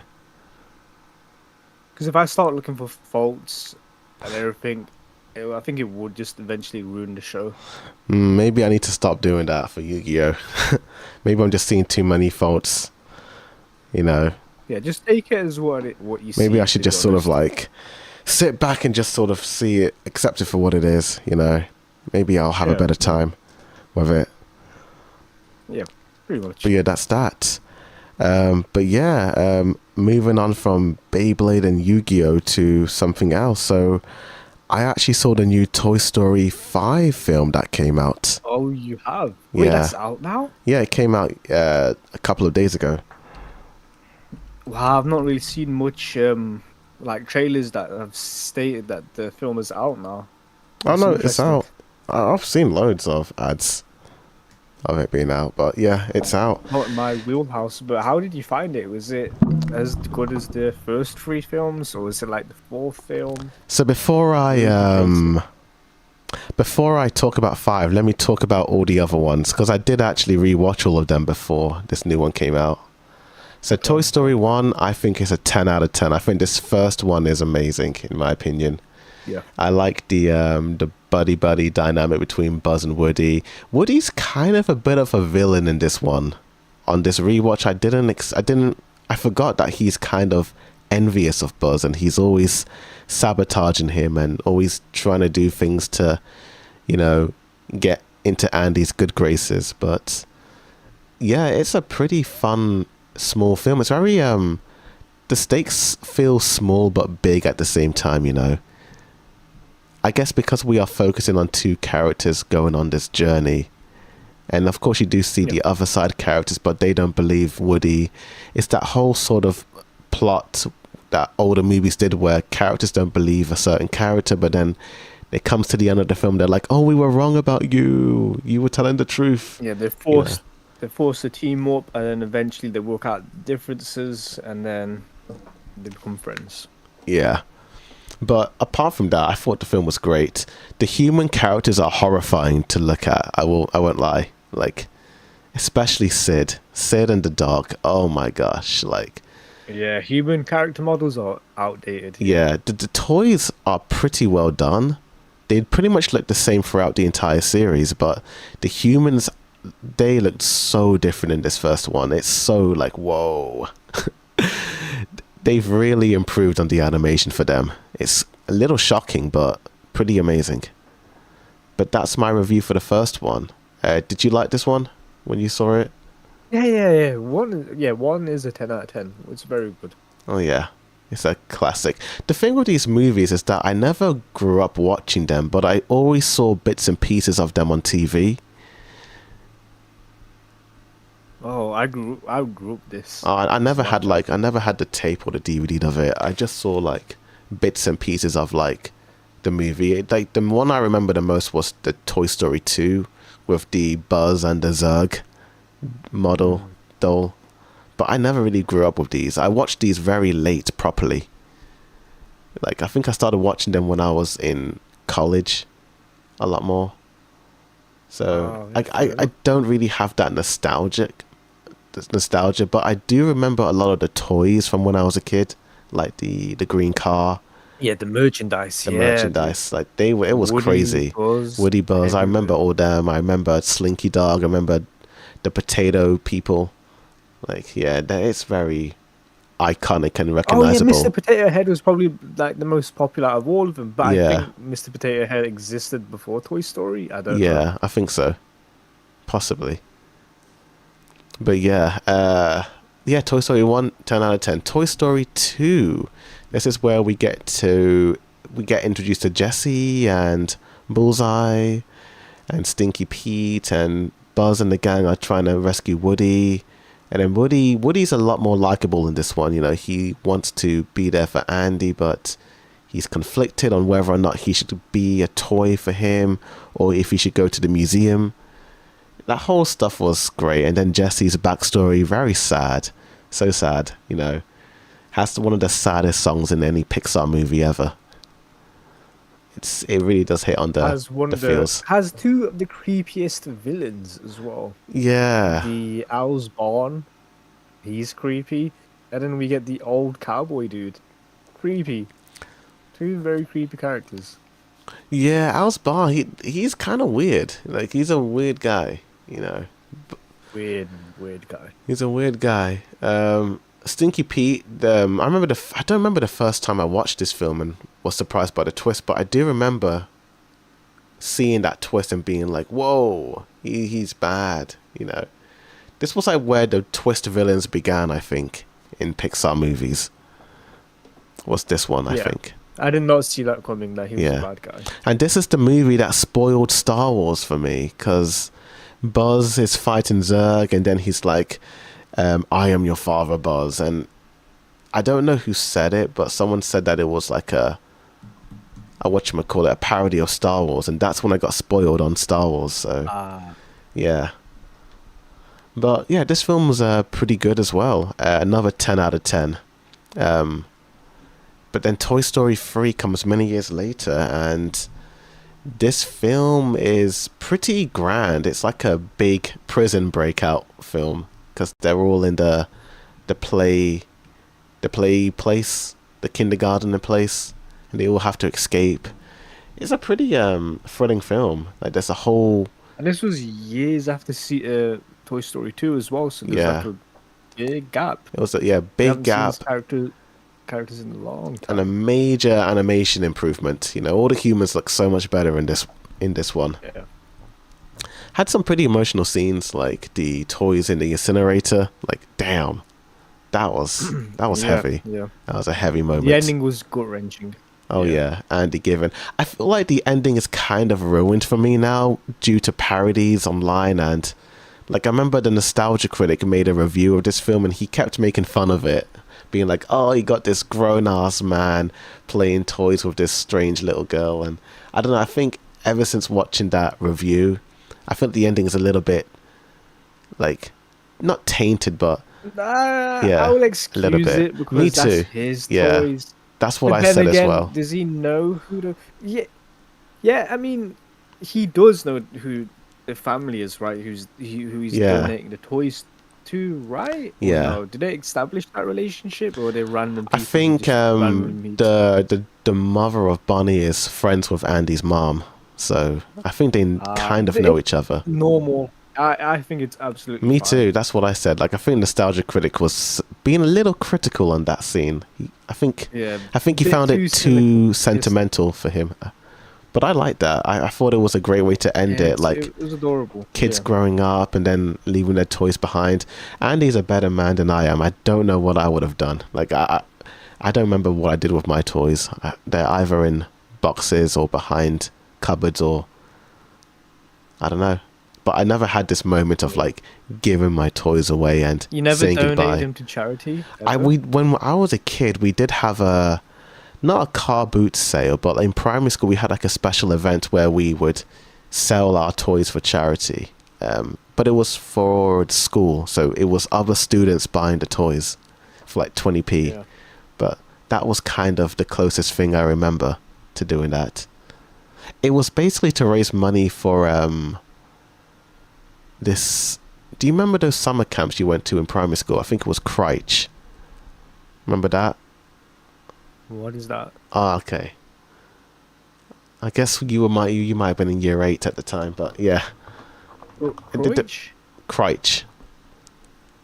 Never heard of that. Oh, it's like a summer camp that schools used to do back in the mid 2000s. It's like going away to like the Lake District for like a week, staying in like accommodations and just... It's like our primary school never offered that. You never had that? Oh my gosh.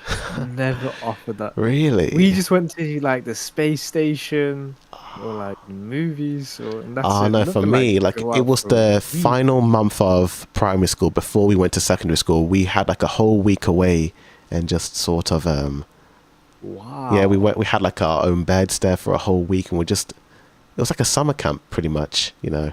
Yeah, that sounds awesome. Yeah, that was fun. You know, although our room got into a lot of trouble because all the boys were mucking about, but it was fun. It's one of those like childhood moments. I thought every primary school did that, so I just assumed that you also went there. No, no, never had. I didn't know that was even a thing. Nah, it always happens at the end of year 6, before you go to secondary school. Like you Hmm. raise money for that, so it helps fund the event, and that's how we sold all our toys, for that, as well as charity. I'll But have to look it up. yeah, Because I don't remember that popping up at all. yeah. I I was suppose because I went to yeah. a Catholic primary school, I don't know if that had an influence or not. But I don't I don't know. know. I don't know. I don't know. But yeah, I just assumed every primary school did that. Oh, It damn. is a lot of like risk as well. Like you're leaving your children away for a week, and they're only like 10 years old. Yeah, we were 10. That's Although part of the church, because I was part of a church, and we kind of did the same thing like 3 times. Like, we went to summer camps for like a week. okay. So, but yeah, for primary school, we also had that. But we had loads of teachers and like security. So it was always locked up, like, it was never danger, but it Yeah, was. no stranger Yeah, I danger feel or like, I anything like don't that. know, does that happen now? Like, could you imagine kids in 2026 being sent away for a week? Absolutely not. Absolutely not. Knowing how perverted the world really is now, Yeah. it's yeah, But I no think way. I think it was fun, It's a great way to, mature a little bit, like sort of live for yourself essentially, like you're on your Yeah, own, you independence. got Yeah. to make your own bed and all that. It's like, yeah, I thought that was cool. Damn. Damn. Oh well. But yeah, Toy Story 3, I thought it was great. Thought it was a great. I thought at the time it was going to be a trilogy. I remember thinking that the third one was the final movie, but it made over $1 billion, and then they made Toy Story 4 many years later. Did you? Oh, what were your thoughts on Toy Story 3? Oh You yeah, said, Toy Story 3. It came back. Toy Story came back with a bang. These yeah, characters you grew up with, you can see them again for one more time. Don't know if there's going to be a third one. But we don't know if there's going to be another one after the third one. Sorry. And yeah, it hits in every emotion. It's damn good. yeah. Very funny as well. Oh yeah, I can right. get very dark in some moments. Yeah, Lotso's And best it does do backstory. that. Yeah, It does that trope again with the character you don't think is bad becomes bad. yeah. They do that Kind of, twist that's the one villain. thing I have against it. But other than that, it is like a near perfect movie. Pretty much, yeah. I think this is a 10 out of 10 for me as well. But yeah, Toy Story 4. So now the trilogy is broken. Now it's a franchise. Now it's a new trilogy, right? Yeah, 'Cause it's apparently they kind of. It's like, like the Bonnie trilogy now because it's focusing on yeah. her. But yeah, did you see this one when it came out? I did see this one, unfortunately. And what were your thoughts on it? Dog shit. I hated it. I absolutely hated this film. Was it the story, the characters? What did you specifically hate about it? Everything. Yeah, I found it boring. I didn't find it funny like the third film. I didn't like how Woody just left gang and he's gone to like live with another group of people. The scenario is too unrealistic for me, to be honest with you. Like toys living out in the wild, like living for their own independence. That's all. It feels weird and doesn't happen. And if you find a street lying around, you're just gonna pick it up and put it in the bin. If it's on the street, like the bin collectors will pick it up, like and recycle it. That that's a realistic fate than just having these toys out in the. Like when's the last time you seen a toy on the road or the When street? I was like 17 or 16, I saw I think It, a toy car. it, Yeah. yeah, it doesn't happen. It just is a thing that, and it's a very ridiculous scenario. I hated it. I have the Hated everything exact about it. opposite reaction to you. I love this film. I thought it was amazing when it came out, and I rewatched it, and I still think it's good. It's another 10 out of Crazy. 10. I know. I don't know what it is. I just think they're all like, I don't know, I just like it a lot. Like, I like Woody and Forky's bond. I like how Woody is he's struggling to let go of Andy, and he's trying to figure out what is my life after Andy, and he's just trying to find out. And I like Bo Peep. I like how they gave her more character than what she was in the first two movies. And I think I like how they expanded. It feels larger because they're out and about. There are more toys. And I like the Gabby doll subplot where she's a villain at first, but then she ends up becoming a good guy or good girl in the end, where, she's after Woody's box to talk so she can be with that Melody girl. But then she doesn't want her, and it's kind of sad. And you're like, oh, she kind of has a bit of an arc in this. That's pretty great. My only problem with this film is that they do sideline a lot of the other characters compared to, the ones we focus on. But apart from that, I still love this film. I thought it was great, But it is, I think at the time, it was the weakest Toy Story film out of all of them. But I still loved it. And now we're at Toy Story 5. Toy Story number 5. I just saw it. I'm still trying to process where to rank this movie after watching it. I feel like whenever I watch these franchise movies, every time I rewatch them, my opinions change, So I remember, like, before I watched Toy Story 5, like, my ranking was number 3 was the best, then 2, then 1. But now that I rewatched all the movies again, my rankings have changed again. So it's going to change. But I think Toy Story 5 is one of the best Toy Story films of the series. To the point where I'm thinking of ranking this at number 2 as like the second best. Of course, my opinions may change as time goes on, but it might be recency bias, but I think this is a fantastic film, and I think it's great. Like, I don't know how Pixar does it, but they do it. It's got a pretty high score on Rotten Tomatoes as well. I don't know how they have everyone in a Genjutsu as well, dude. I don't get it. I don't get it. So the Rotten Tomatoes, was it 93%? Both critics and audiences love it, which is, it's... Isn't that the same with Toy Story 4 and Toy Story 4? It's toy slop right now, dude. It's whatever.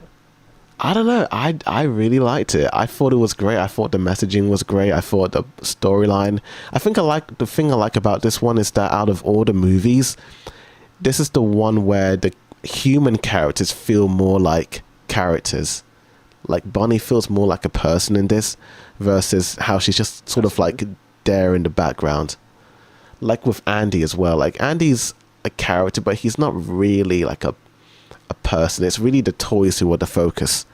But I do like how the humans, it's sort of dealing with kids, turning their backs on toys in favor of technology like iPads and smartphones, And you think on paper it's going to be a bit of a sloppy mess.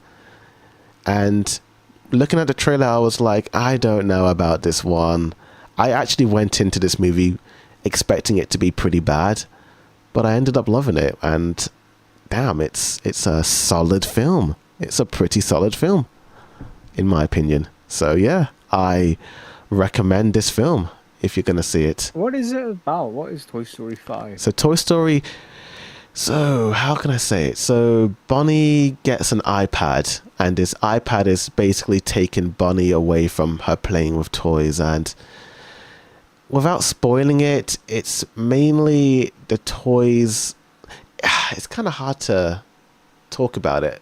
That's pretty much the plot, like the overall gist of it, but there's more to the story. You can spoil it, because I don't think I'm going to watch this film. I'm not a fan of Toy Story, this Bonnie era of Toy Story. I don't like how toys are like on this independent, like free roaming arc, living on the streets. But I mean, this one feels more like how the old ones felt, where the toys are now, they're not on the street, they're not on the lam. It's kind of like, this film feels more like a spiritual successor of Toy Story 2, because They actually Okay. further develop Jessie's backstory, and she becomes more of the main character in this one.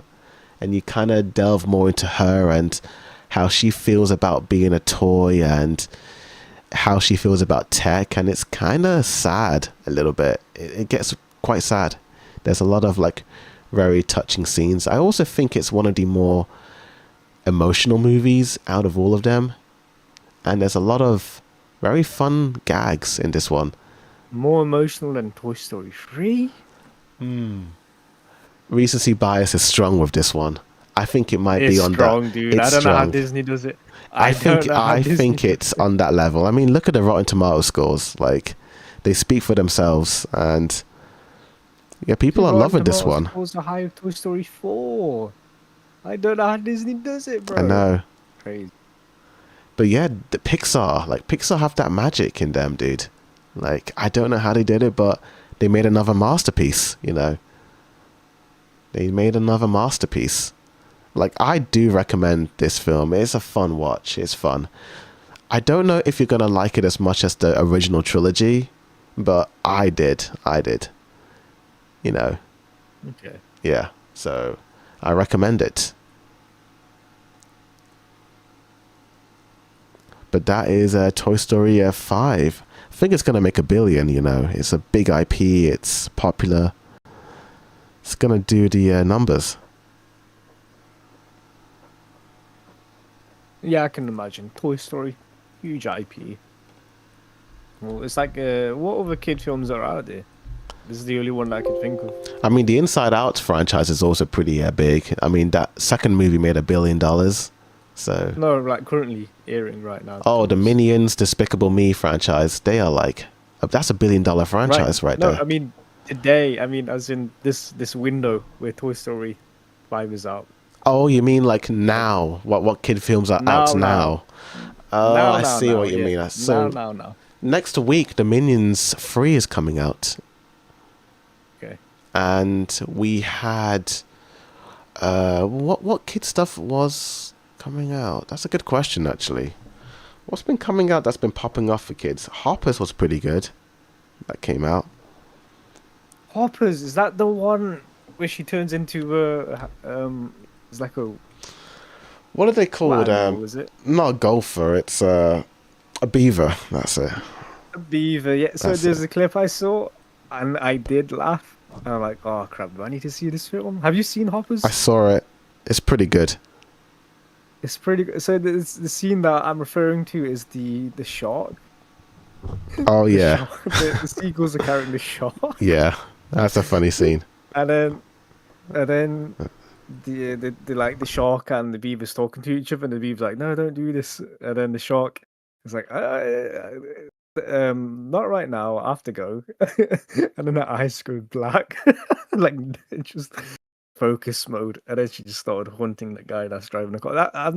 Dude, I did not expect to laugh at that scene, but I did. I might need to see it, man. That was pretty funny. I think it's out on Pretty Disney good. Plus now, so you can check it out. Yeah, it's on digital now. Yeah. But yeah, if you're ever going to see Toy Story 5, I recommend it. I think it was great. I would say I'm not in a rush. Yeah, at the moment. I mean, it's going to be out all And if summer. I'm spoiled, You know. yeah, if I'm spoiled, whatever. I'm not. Yeah, that's fair enough. I feel like the Toy Story franchise is my favorite Pixar franchise. Like, now that I've rewatched all of them, I can safely say that it's my favorite Pixar series. I don't know how Fair Pixar enough. does Is there it. any other Pixar series that have more than 4 films? in the- Cars does. Oh no, that's 3 Cars, films. of That's course. 3. Only 3. That's still a lot for Cars. Yeah. Cars has 3 films. Incredibles is going to have a 3rd film next year, so Yeah, that's we'll cool. have a third film. Inside Out will have a 3rd film soon, I know that. But no, that is it. I know Monsters Inc. has 2 movies. They're both pretty good. Finding Nemo has 2 movies. Honestly, I think that's really it, you know? I feel like I think Frozen is that franchise, but that's a Disney property. That's like a Disney animated thing. But yeah, Toy Story really is that franchise. You know, they just keep knocking it out the park. I think they should make a Toy Story 6. Like, after watching this one, I want to see a sixth one. I want to see them wrapping up the Bonnie trilogy. Like, wrap it all up. And because the voice actors are getting really old now. Like, I think they could, like, wrap it up with a sixth one. It's like a send-off. Even though they're old, it's not as bad as The Simpsons. Yeah, they're doing a good job. You know, if you hear their voices in the trailer, it's still pretty good. You know, The Simpsons, it's like, oh boy. But Simpsons have been on longer than Toy Story. They were out since 1987 when it came out. Yeah. So, you know, they've been voicing those characters for many years. Toy Story came out in 95. And plus there's been long gaps between each Toy true. Story film. Plus it's a movie franchise, so they probably paid them a lot more as well. So they're probably doing a lot more vocal training for them. So yeah, that's Toy Story. I recommend that film for anyone who wants to see it. And then next week it's going to be the Supergirl film that's coming out. Still have my doubts, to be honest with you. I saw the new trailer in the cinema and I'm like, you know what? I think I might see this. You know, I think the newer trailer looks pretty good and it's kind of gotten me a little bit like, okay, I think I might check it out, you know. It looks good on the big screen, you know. I will say that. Okay. Looks good. So I might see it. But yeah, that is Supergirl. And then, of course, next month, that's going to be the month, you know, the Odyssey with Christopher Nolan. Like, almost 3 hours long this movie is. It's like 2 hours, 50 minutes. Like, holy. Nolan loves making long films. Like Oppenheimer. Did you see the popcorn bucket for that film? No, I haven't seen it. So I think it's pretty good. Best one so far for like a popcorn bucket. Oh, it's a camera bucket, is it? Yeah. Oh, that's pretty cool. That's pretty cool. Nice. But yeah, of course there's going to be another big movie coming out after that with the same actors in it. Zendaya and Tom Holland. It's going to be Spider-Man Brand New Day. We've got the brand new trailer that came out. Did you see it? Dude, my hype hasn't been this high for any film in a while, dude. Probably No Way Home. Yeah, I think that was the last one. I would say Daredevil, not Daredevil, Deadpool and Wolverine. But then that was hugely disappointing. I was disappointed by that one. But yeah, this movie is very exciting. Dude, I genuinely think we might see a symbiote suit in this. Yeah, I feel like the trailer is hiding a lot of stuff. It feels like they can't reveal too much. Like, but saying that, it's like this film has been spoiled so badly. Yeah. Will we know every character in it? So surely if the black suit was in this as well, that would have been spoiled by now, but it hasn't. But I mean, it's just it gives black suit vibes. It gives symbiote vibes. Yeah, it's weird. I mean, No Way Home did end with Venom leaving a symbiote on the table, so we are gonna get the Venom. Was that No Way Home? Yeah, it was at the end, the post-credit scene where Tom Hardy is in. Far From Home. No, that was No Way Home. So Tom Hardy's in the cafe, and then Doctor Strange does the spell, and then he gets sent back to his universe, and then that bit of that symbiote gets put on the table, and then the credits roll. Wow. Did you not see that scene? I thought it was Far From Home. No, so Venom 2, the post-credit scene for that was Tom Hardy in the hotel, and then he sees Tom Holland's Spider-Man on the big screen, because he gets teleported to the MCU. And then at the end of No Way Home, the first post-credit scene is Tom Hardy in the MCU in a cafe, and then he gets teleported back. Credits? Was Tom Hardy credited in No Way Home? I don't remember. That's actually insane. So that means, whoa. So not only was there Tobey Maguire, Andrew Garfield, Tom Holland, you had Tom Hardy in this film as well, Yeah, technically. technically, yeah. What? Did I you? really thought it was like Far From Home. No, that was No Way Home. That was in the There post-credit was scene. no way. Wow. Okay. Okay. Yeah. So That's yeah. crazy. So I'm guessing Spidey is gonna get the symbiote. And he's gonna be Venom in this one, but they can't show you too many scenes. They're also hiding. Yeah, it Yeah. has to be, dude. It has to be. If you shown Venom the symbiote getting sucked up in No Way Home, you have to, Yeah, because dude. that was the Come on. last scene. Like that was like the last major scene. It's like you see a bit of that symbiote from Tom Hardy's body fall onto the table, then it kind of like shuffles across the table, and then it Yeah, I cuts. remember that from Yeah, Venom.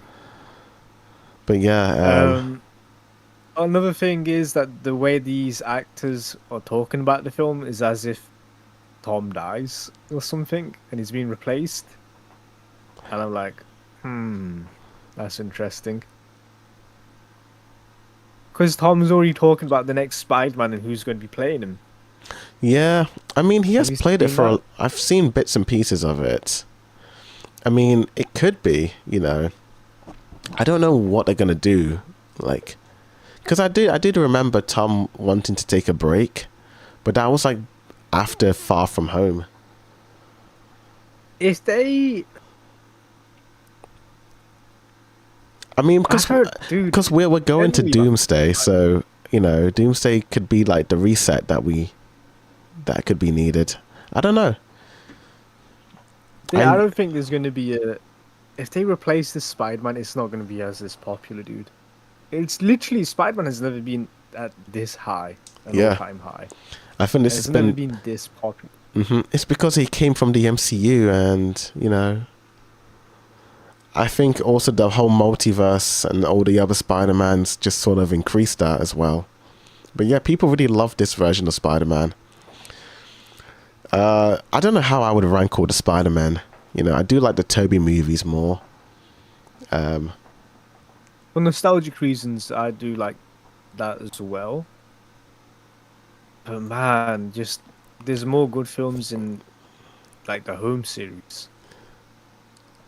I feel like Holland does a better job at capturing Spider-Man and Parker at the same time, whereas I think Tobey was a better Peter Parker than a Spider-Man, and Andrew Garfield was a better Spider-Man than a Peter Parker, you know, in my opinion.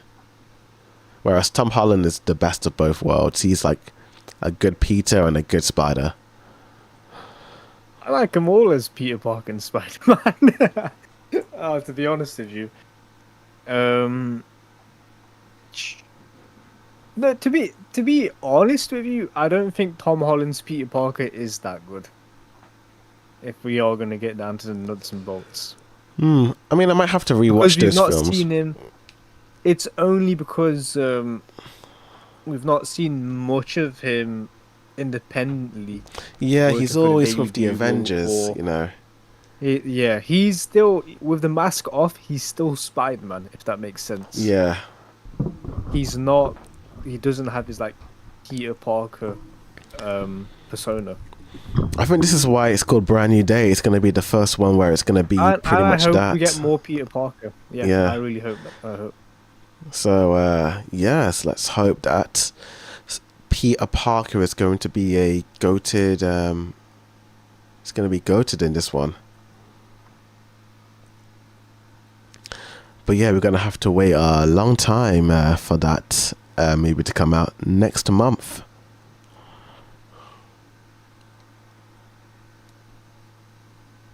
It's going to be crazy. It's going to be cool. And then what? Doomsday at the end of the year. Same with June. Yeah, back to back Then greatness. before that, GTA 6. That was going on, bro. It's going to be a good year. It's going to be a good year.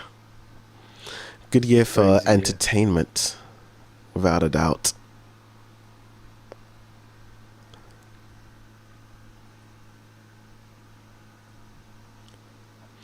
But yeah, now that we've done that, with that out of the way, let us get another tier list. So, in the past, we did tier lists for One Piece, the arcs, the characters. Same with Attack on Titan, the arcs and the characters, and My Hero Academia, the arcs and the characters. So, what is going to be the next big tier list? Oh, and Naruto, we did that as well. We did it with Naruto as well, yeah. I don't know if I. Spider-Man? Yeah, that could be a good one. List of all Spider-Man characters.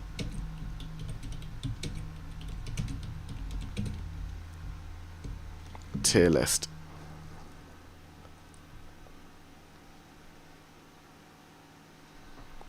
Is this a good one? Yeah, here we go. We got like an ultimate tier list for, well, even the Spider-Verse ones. Okay, that's fine. Ooh, nice. No, that's good. Okay, that's fine. That's fine. All right, cool. I sent you a tier list for all the movie characters for Spider-Man. Thank you. Yeah, because let's be real, those Into the Spider-Verse films, quality. Yeah, those ones are like Absolutely good. insane. But are the characters insane? Gonna find out. Who the hell is this? It's including characters from Avengers. So, Oh, that's interesting. uh,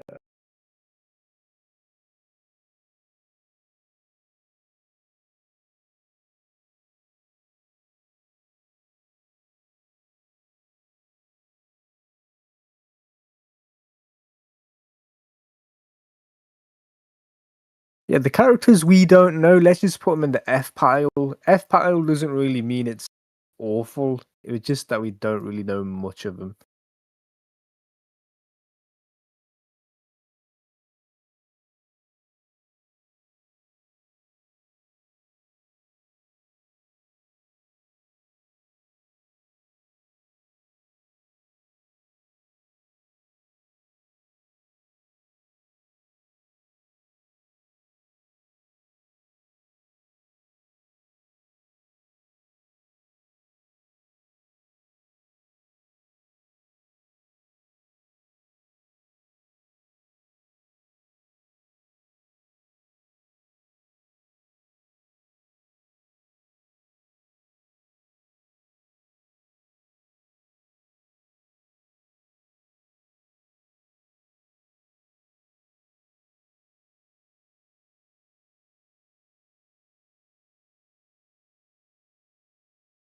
I'm focusing so hard right now.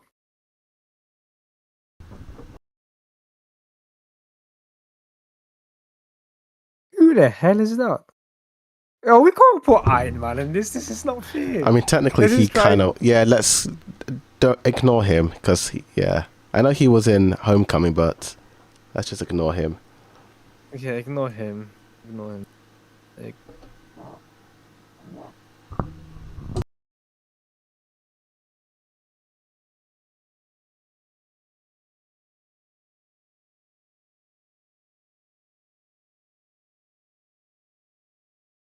oh, it's got the video game Spider-Man in this as well.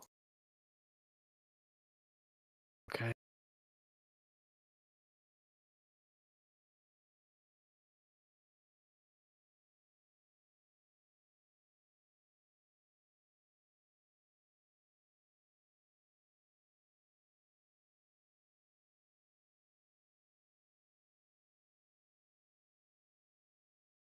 Ah, there you are, Ned.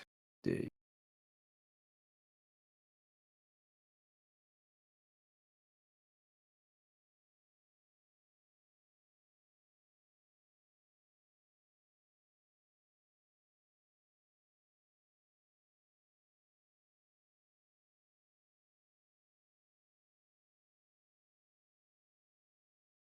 Okay, I didn't do everyone, but it is a good list.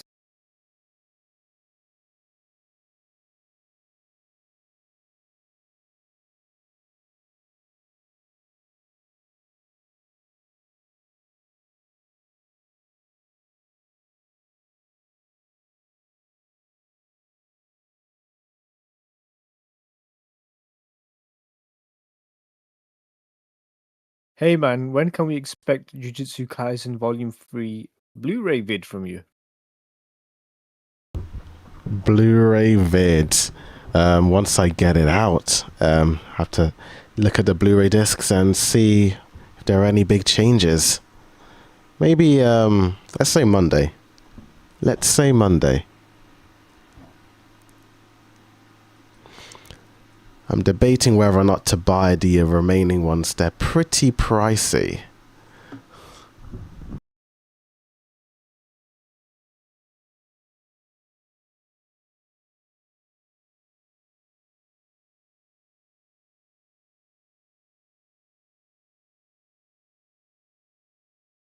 Okay, I forgot about the Spider-Verse characters. I'll put them up.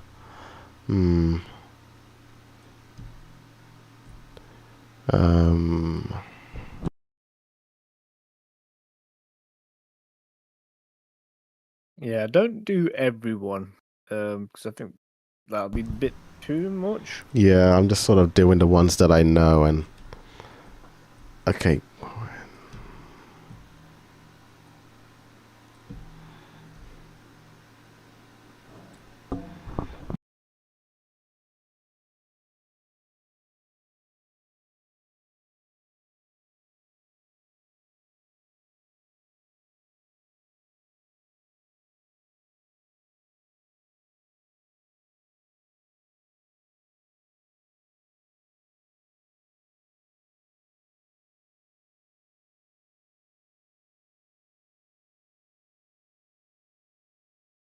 I'm just gonna have to like organize it now. And this is the hard part.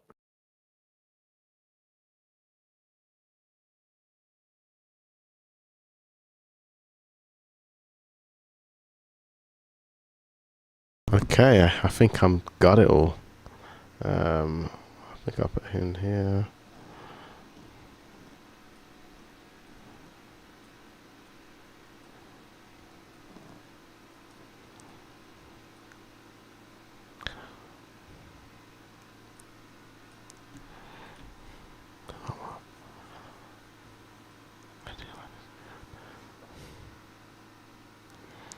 Okay. You want to do it one by one or just show the whole screen? I think we can show the whole screen, but I'm Yeah, still organizing. I think that might be better. Still arranging it. Give me a moment.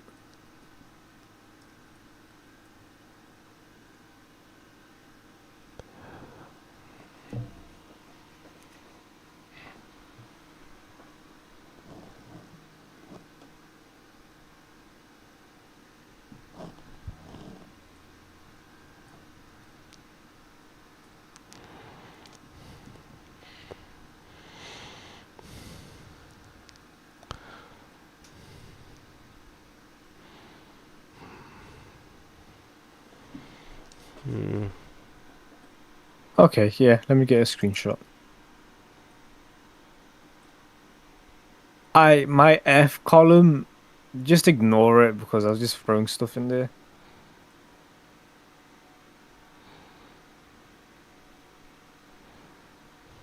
Okay, I think... Take one more look. Yeah, I think we've got our list.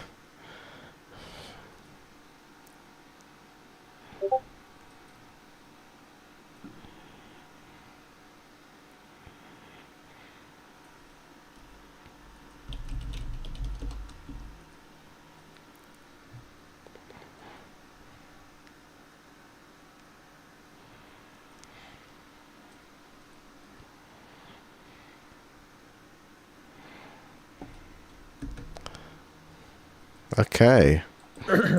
Interesting.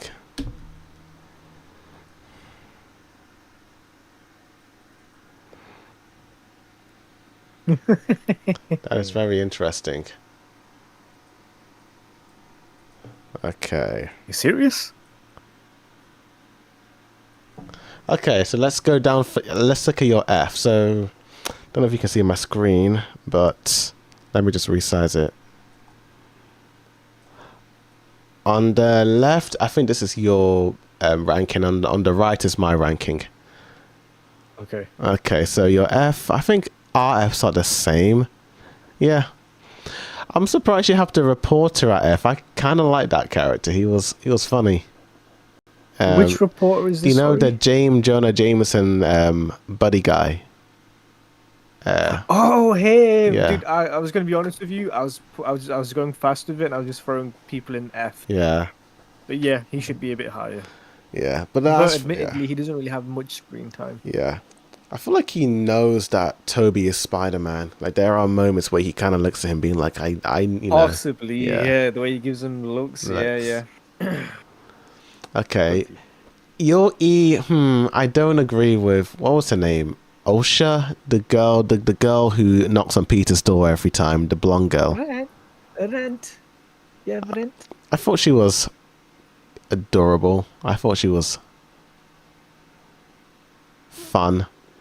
But yeah, maybe I ranked her a bit too high now that I think about it. She should be at like a B. But yeah. But yeah, that's Wait, fine. where did you put her? I think I put her at A. Osha? Yeah. I put her You at put A. Osha at A? Yeah, I thought she was cool. Like she was All she does is ask for rent. No, but she gave she fed Peter what was that? The cupcake? Oh yeah, she Yeah. put it in an S then if she fed Peter. Yeah, she fed Peter. You know, Peter was starving, he was broke, but she was the only one who offered him food, you know? Yeah. And she gave Peter some good advice to try and impress MJ, you know. Carl, now that I'm looking at this list, did I rank some of these characters a bit too high? Now that I'm thinking about it, maybe I did actually. I'm gonna do a shuffle. I'm just now looking at it, being like, I think I ranked them a bit too high.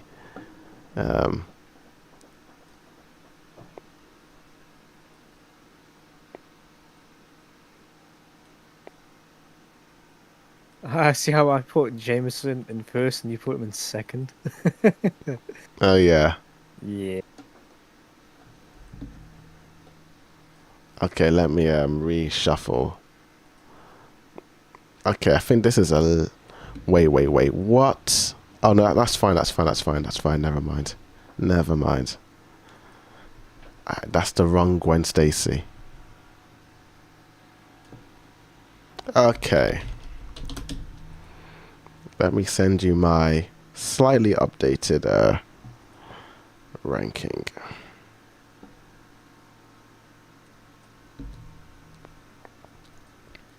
Cool.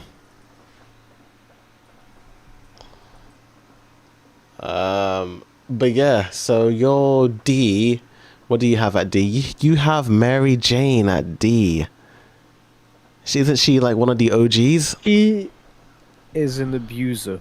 Oh damn. The moment you realize that she is unhealthy for you, get out of that relationship, Peter. How does she abuse Peter? Oh, I might be in love with you. Oh, I don't know. Oh, I'm dating somebody else. Oh, I'm gonna get married to this person now. Oh, I don't know. Oh, you're Spider-Man? Yeah, but I don't care. You never show up for anything.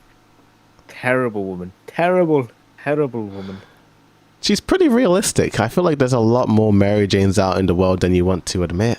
You know? Bro, if you know your partner is Spider-Man, relax. You know, if he's saving the day, swinging around, and he doesn't show up for your like opera or whatever she's doing, like, yeah, 'cause he's doing more important stuff. He's out there saving the world. What are you talking about? I mean, yeah, at the end of the day, she made the choice to be with Spider-Man. She could have married Mr. Astronaut Man, but she was like, nope, I want to be with Spider-Man.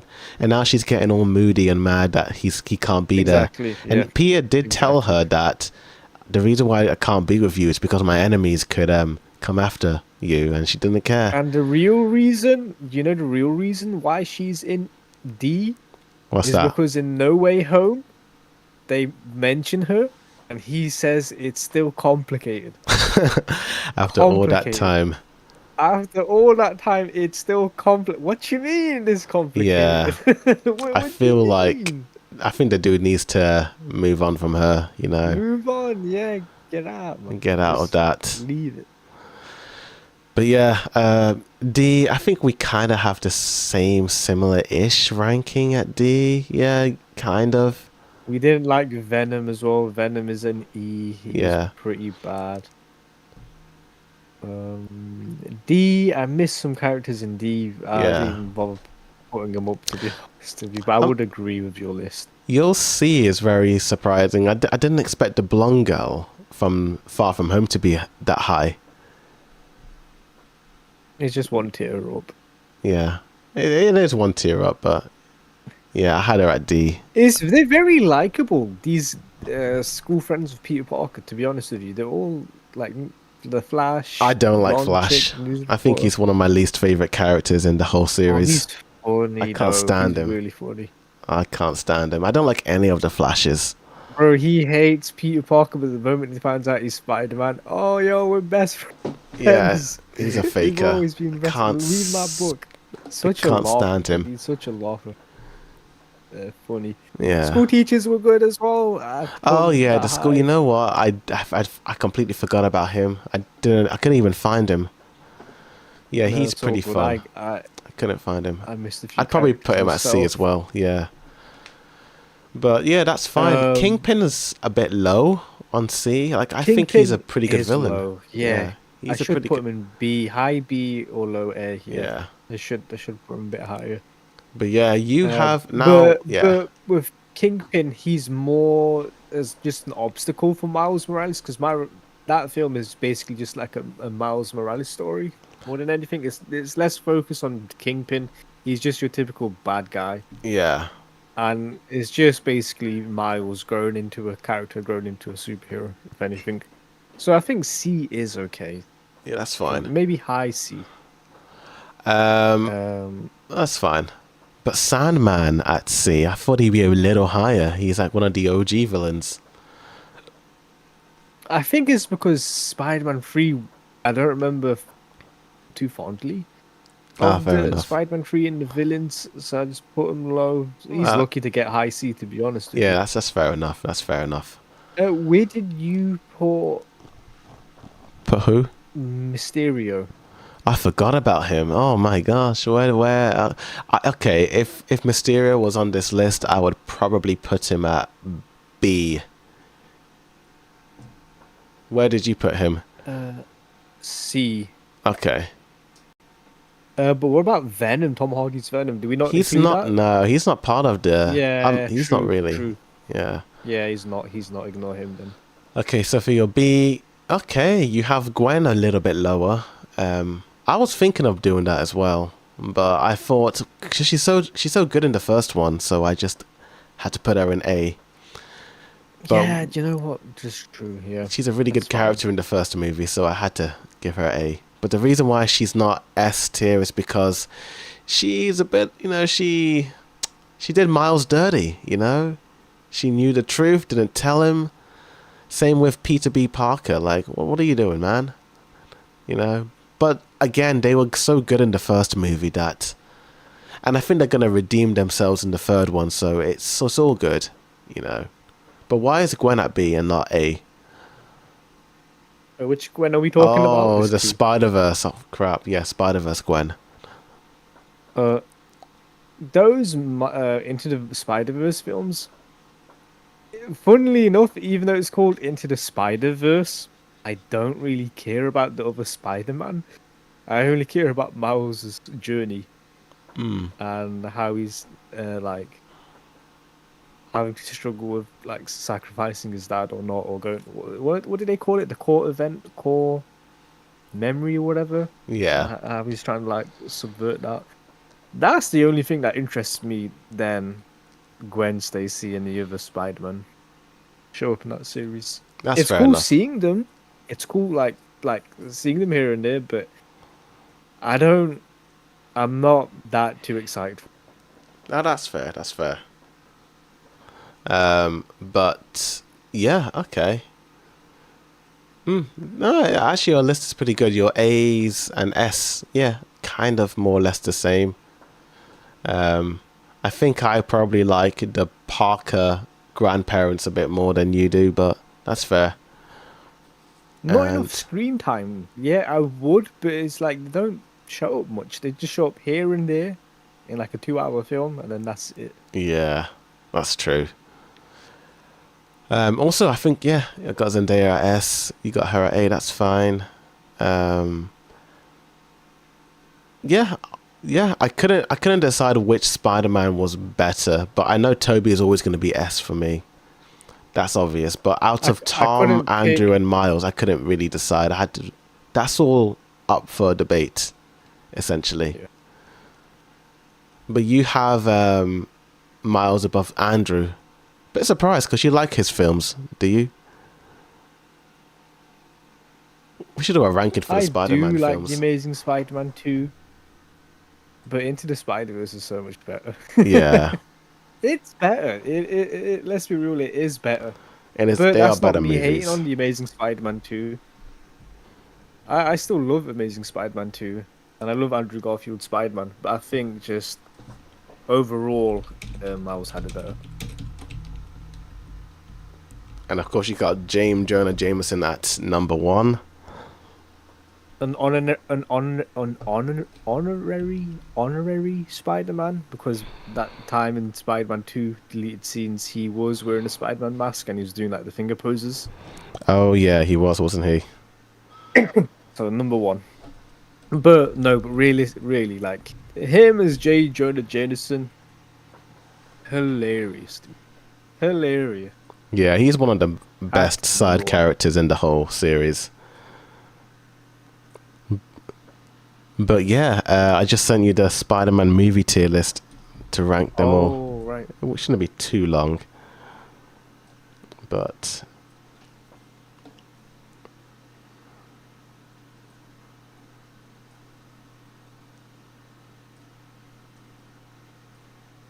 I really like the poster for Spider-Man 3. yeah, that's an iconic poster, isn't it? It even happens in the trailer as well, where he's like looking at the reflection and he sees his old self. Never happens in the film though. Oh yeah, that's true.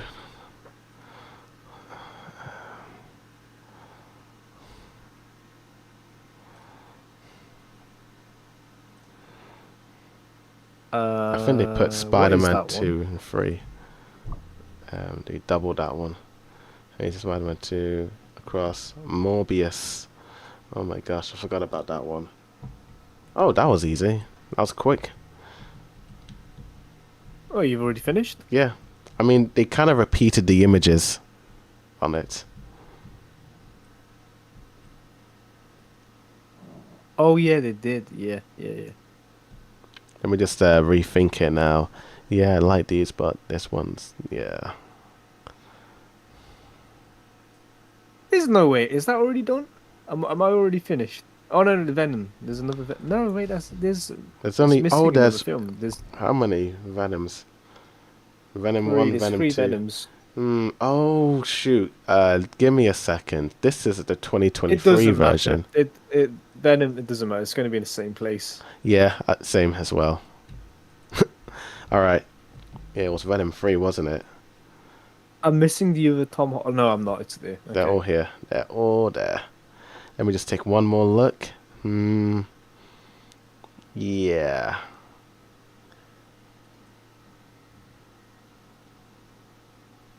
I think that's fair. I think that's how I feel about these films. Yeah. I think this might be one of the easiest rankings of all time for me. I didn't. Same. The top two was a bit tricky. Can't lie. I think it was even easier for me. Okay, that's an interesting ranking. But yeah, my one, it was pretty easy. I was debating which one do I like more, and I decided it's this. All right, let's have a look at yours. Save. Okay, Oh wow. you're a lot kinder to these films than I am. You're a lot kinder to them. You're kind of to Spider-Man 3. Yeah, yeah. Uh-huh. Let's have a look. Let's go from the bottom. So you don't have any at D. Interesting. Well, for me, I have Morbius. You didn't see Morbius, did you? No, I did You not. probably would have put it at D. It's pretty bad. But Venom 1 and 2 are at D. I think they're pretty boring. Same with Venom 3. I think they're all at D. You know, Yeah, fair enough. Fair enough. Yeah. if there was one Venom movie that I think I liked the most, I think Venom 3 probably is slightly better than Venom 2. Maybe, I don't know. I think they're all the same.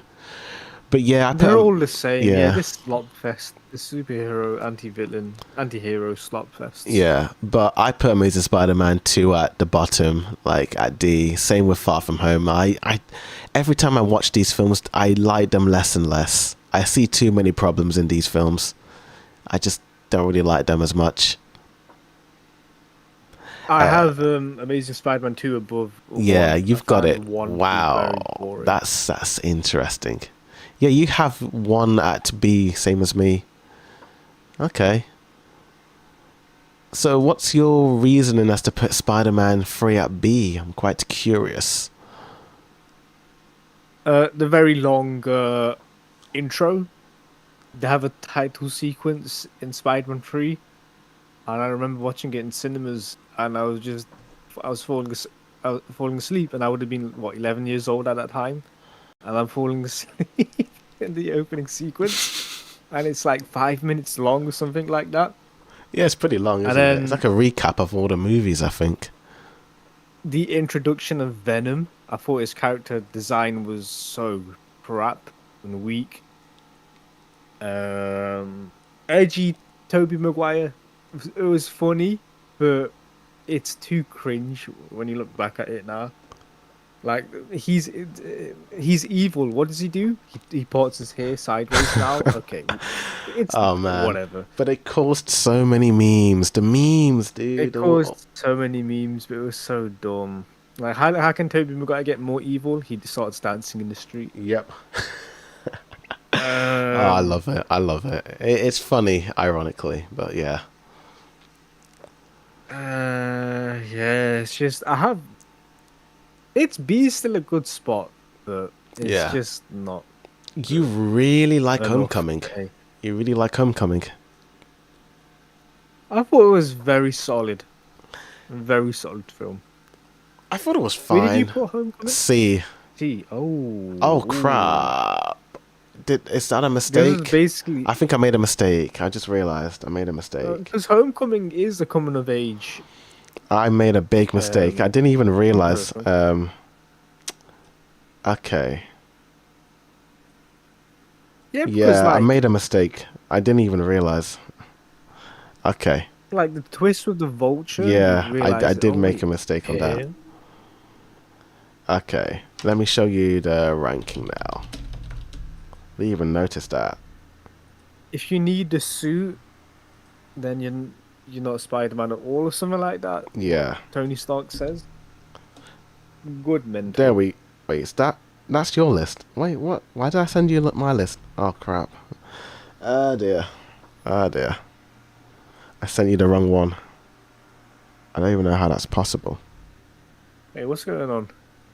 I think we've got some technical issues. Give me 1 second. How? How do you have technical issues? What did you do? What did you do? What I did was that I saved it, then I overwrote your file by mistake. I don't know how I did that, but... Okay. Should I send you a new one? No, it's fine. This is my new ranking. The most recent image that I sent you was my one. Okay. Yeah. Yeah, I had to down... Yeah. Oh, there we go. There we go. Oh, so you just placed up one. Yeah, I moved them around. Yeah, I think the more I'm looking at it, I'm like, the first half of Garfield, the first one is pretty good, and then it falls apart afterwards. It's not good. Like, because I'm looking at Homecoming, and I'm like, Homecoming is actually pretty good throughout, you know? I think it's a pretty decent Spider-Man film. I've got none in A. It is. Yeah, but yeah. But you really like Amazing Spider-Man 2. Like, I liked that film the first time it came out just because it was in IMAX and it was so visually dazzling. But the story, it's like, And now that Okay, I give you that. The story is a bit all over the place, but it's not... it's not too over the place. Yeah. Like, yeah, it has threads about his friend Harry being sick and ill, and Electro like uh, destroying the city, stealing power, Mm-hmm. and another villain. There was three villains in this film, right? Yeah, it was Harry Osborn, then it was Electro, and then it was what's the third one? Three. There was three, right? I'm Was sure it? there was three. I know Rhino was at the end. Rhino? That was at the end. Amazing. How many villains in Amazing Spider-Man Yeah, because it 2? was Harry and Electro teaming up to Oh, take it down was those Spider-Man. three. Oh, Yeah. it was those three. But Rhino happens at the end anyway. But I thought because the villains, like out of all of these films, Electro is like the most deadliest Yeah. by far. Like He was pretty deadly, wasn't he?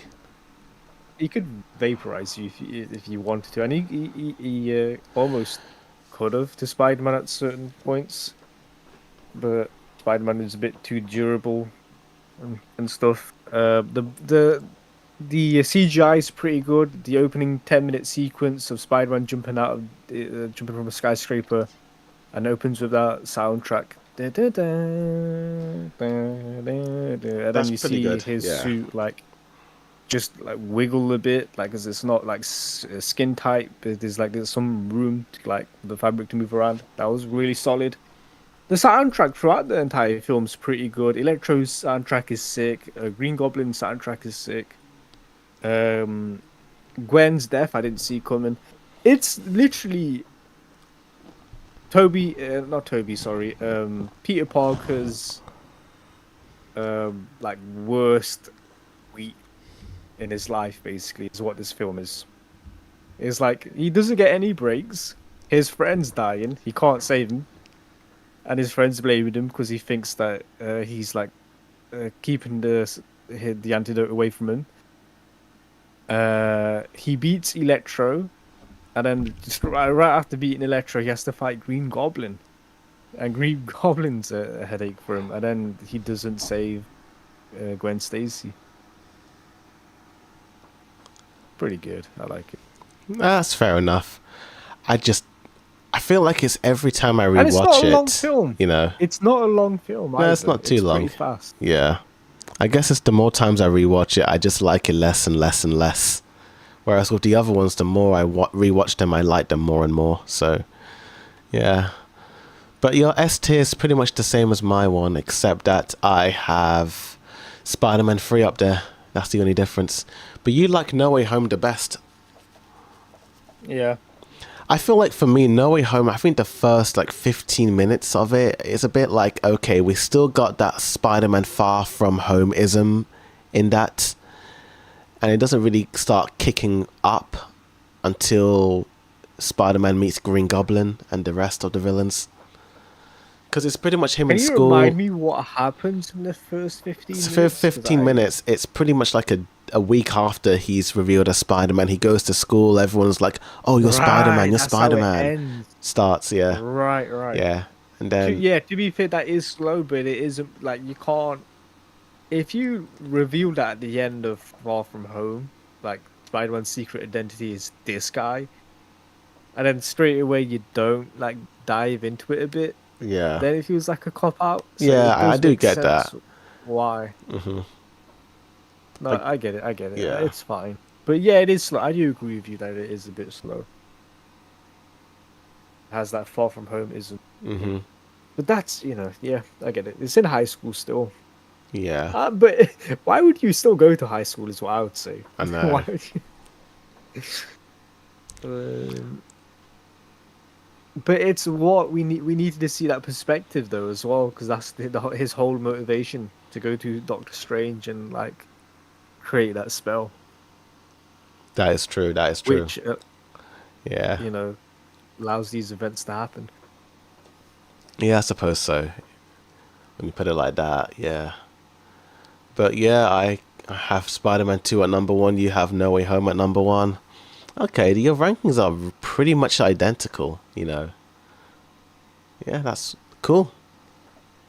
Awesome. But yeah, that's... Except Spider-Man 3, you have Yeah. Oh, yes. that's a much better film over Spider-Man 2. I'd rather watch that one over the Garfield movies any day, you know. If someone gave me I the have choice, Spider-Man 3 in then yeah. B Oh, man. and Amazing Spider-Man in A.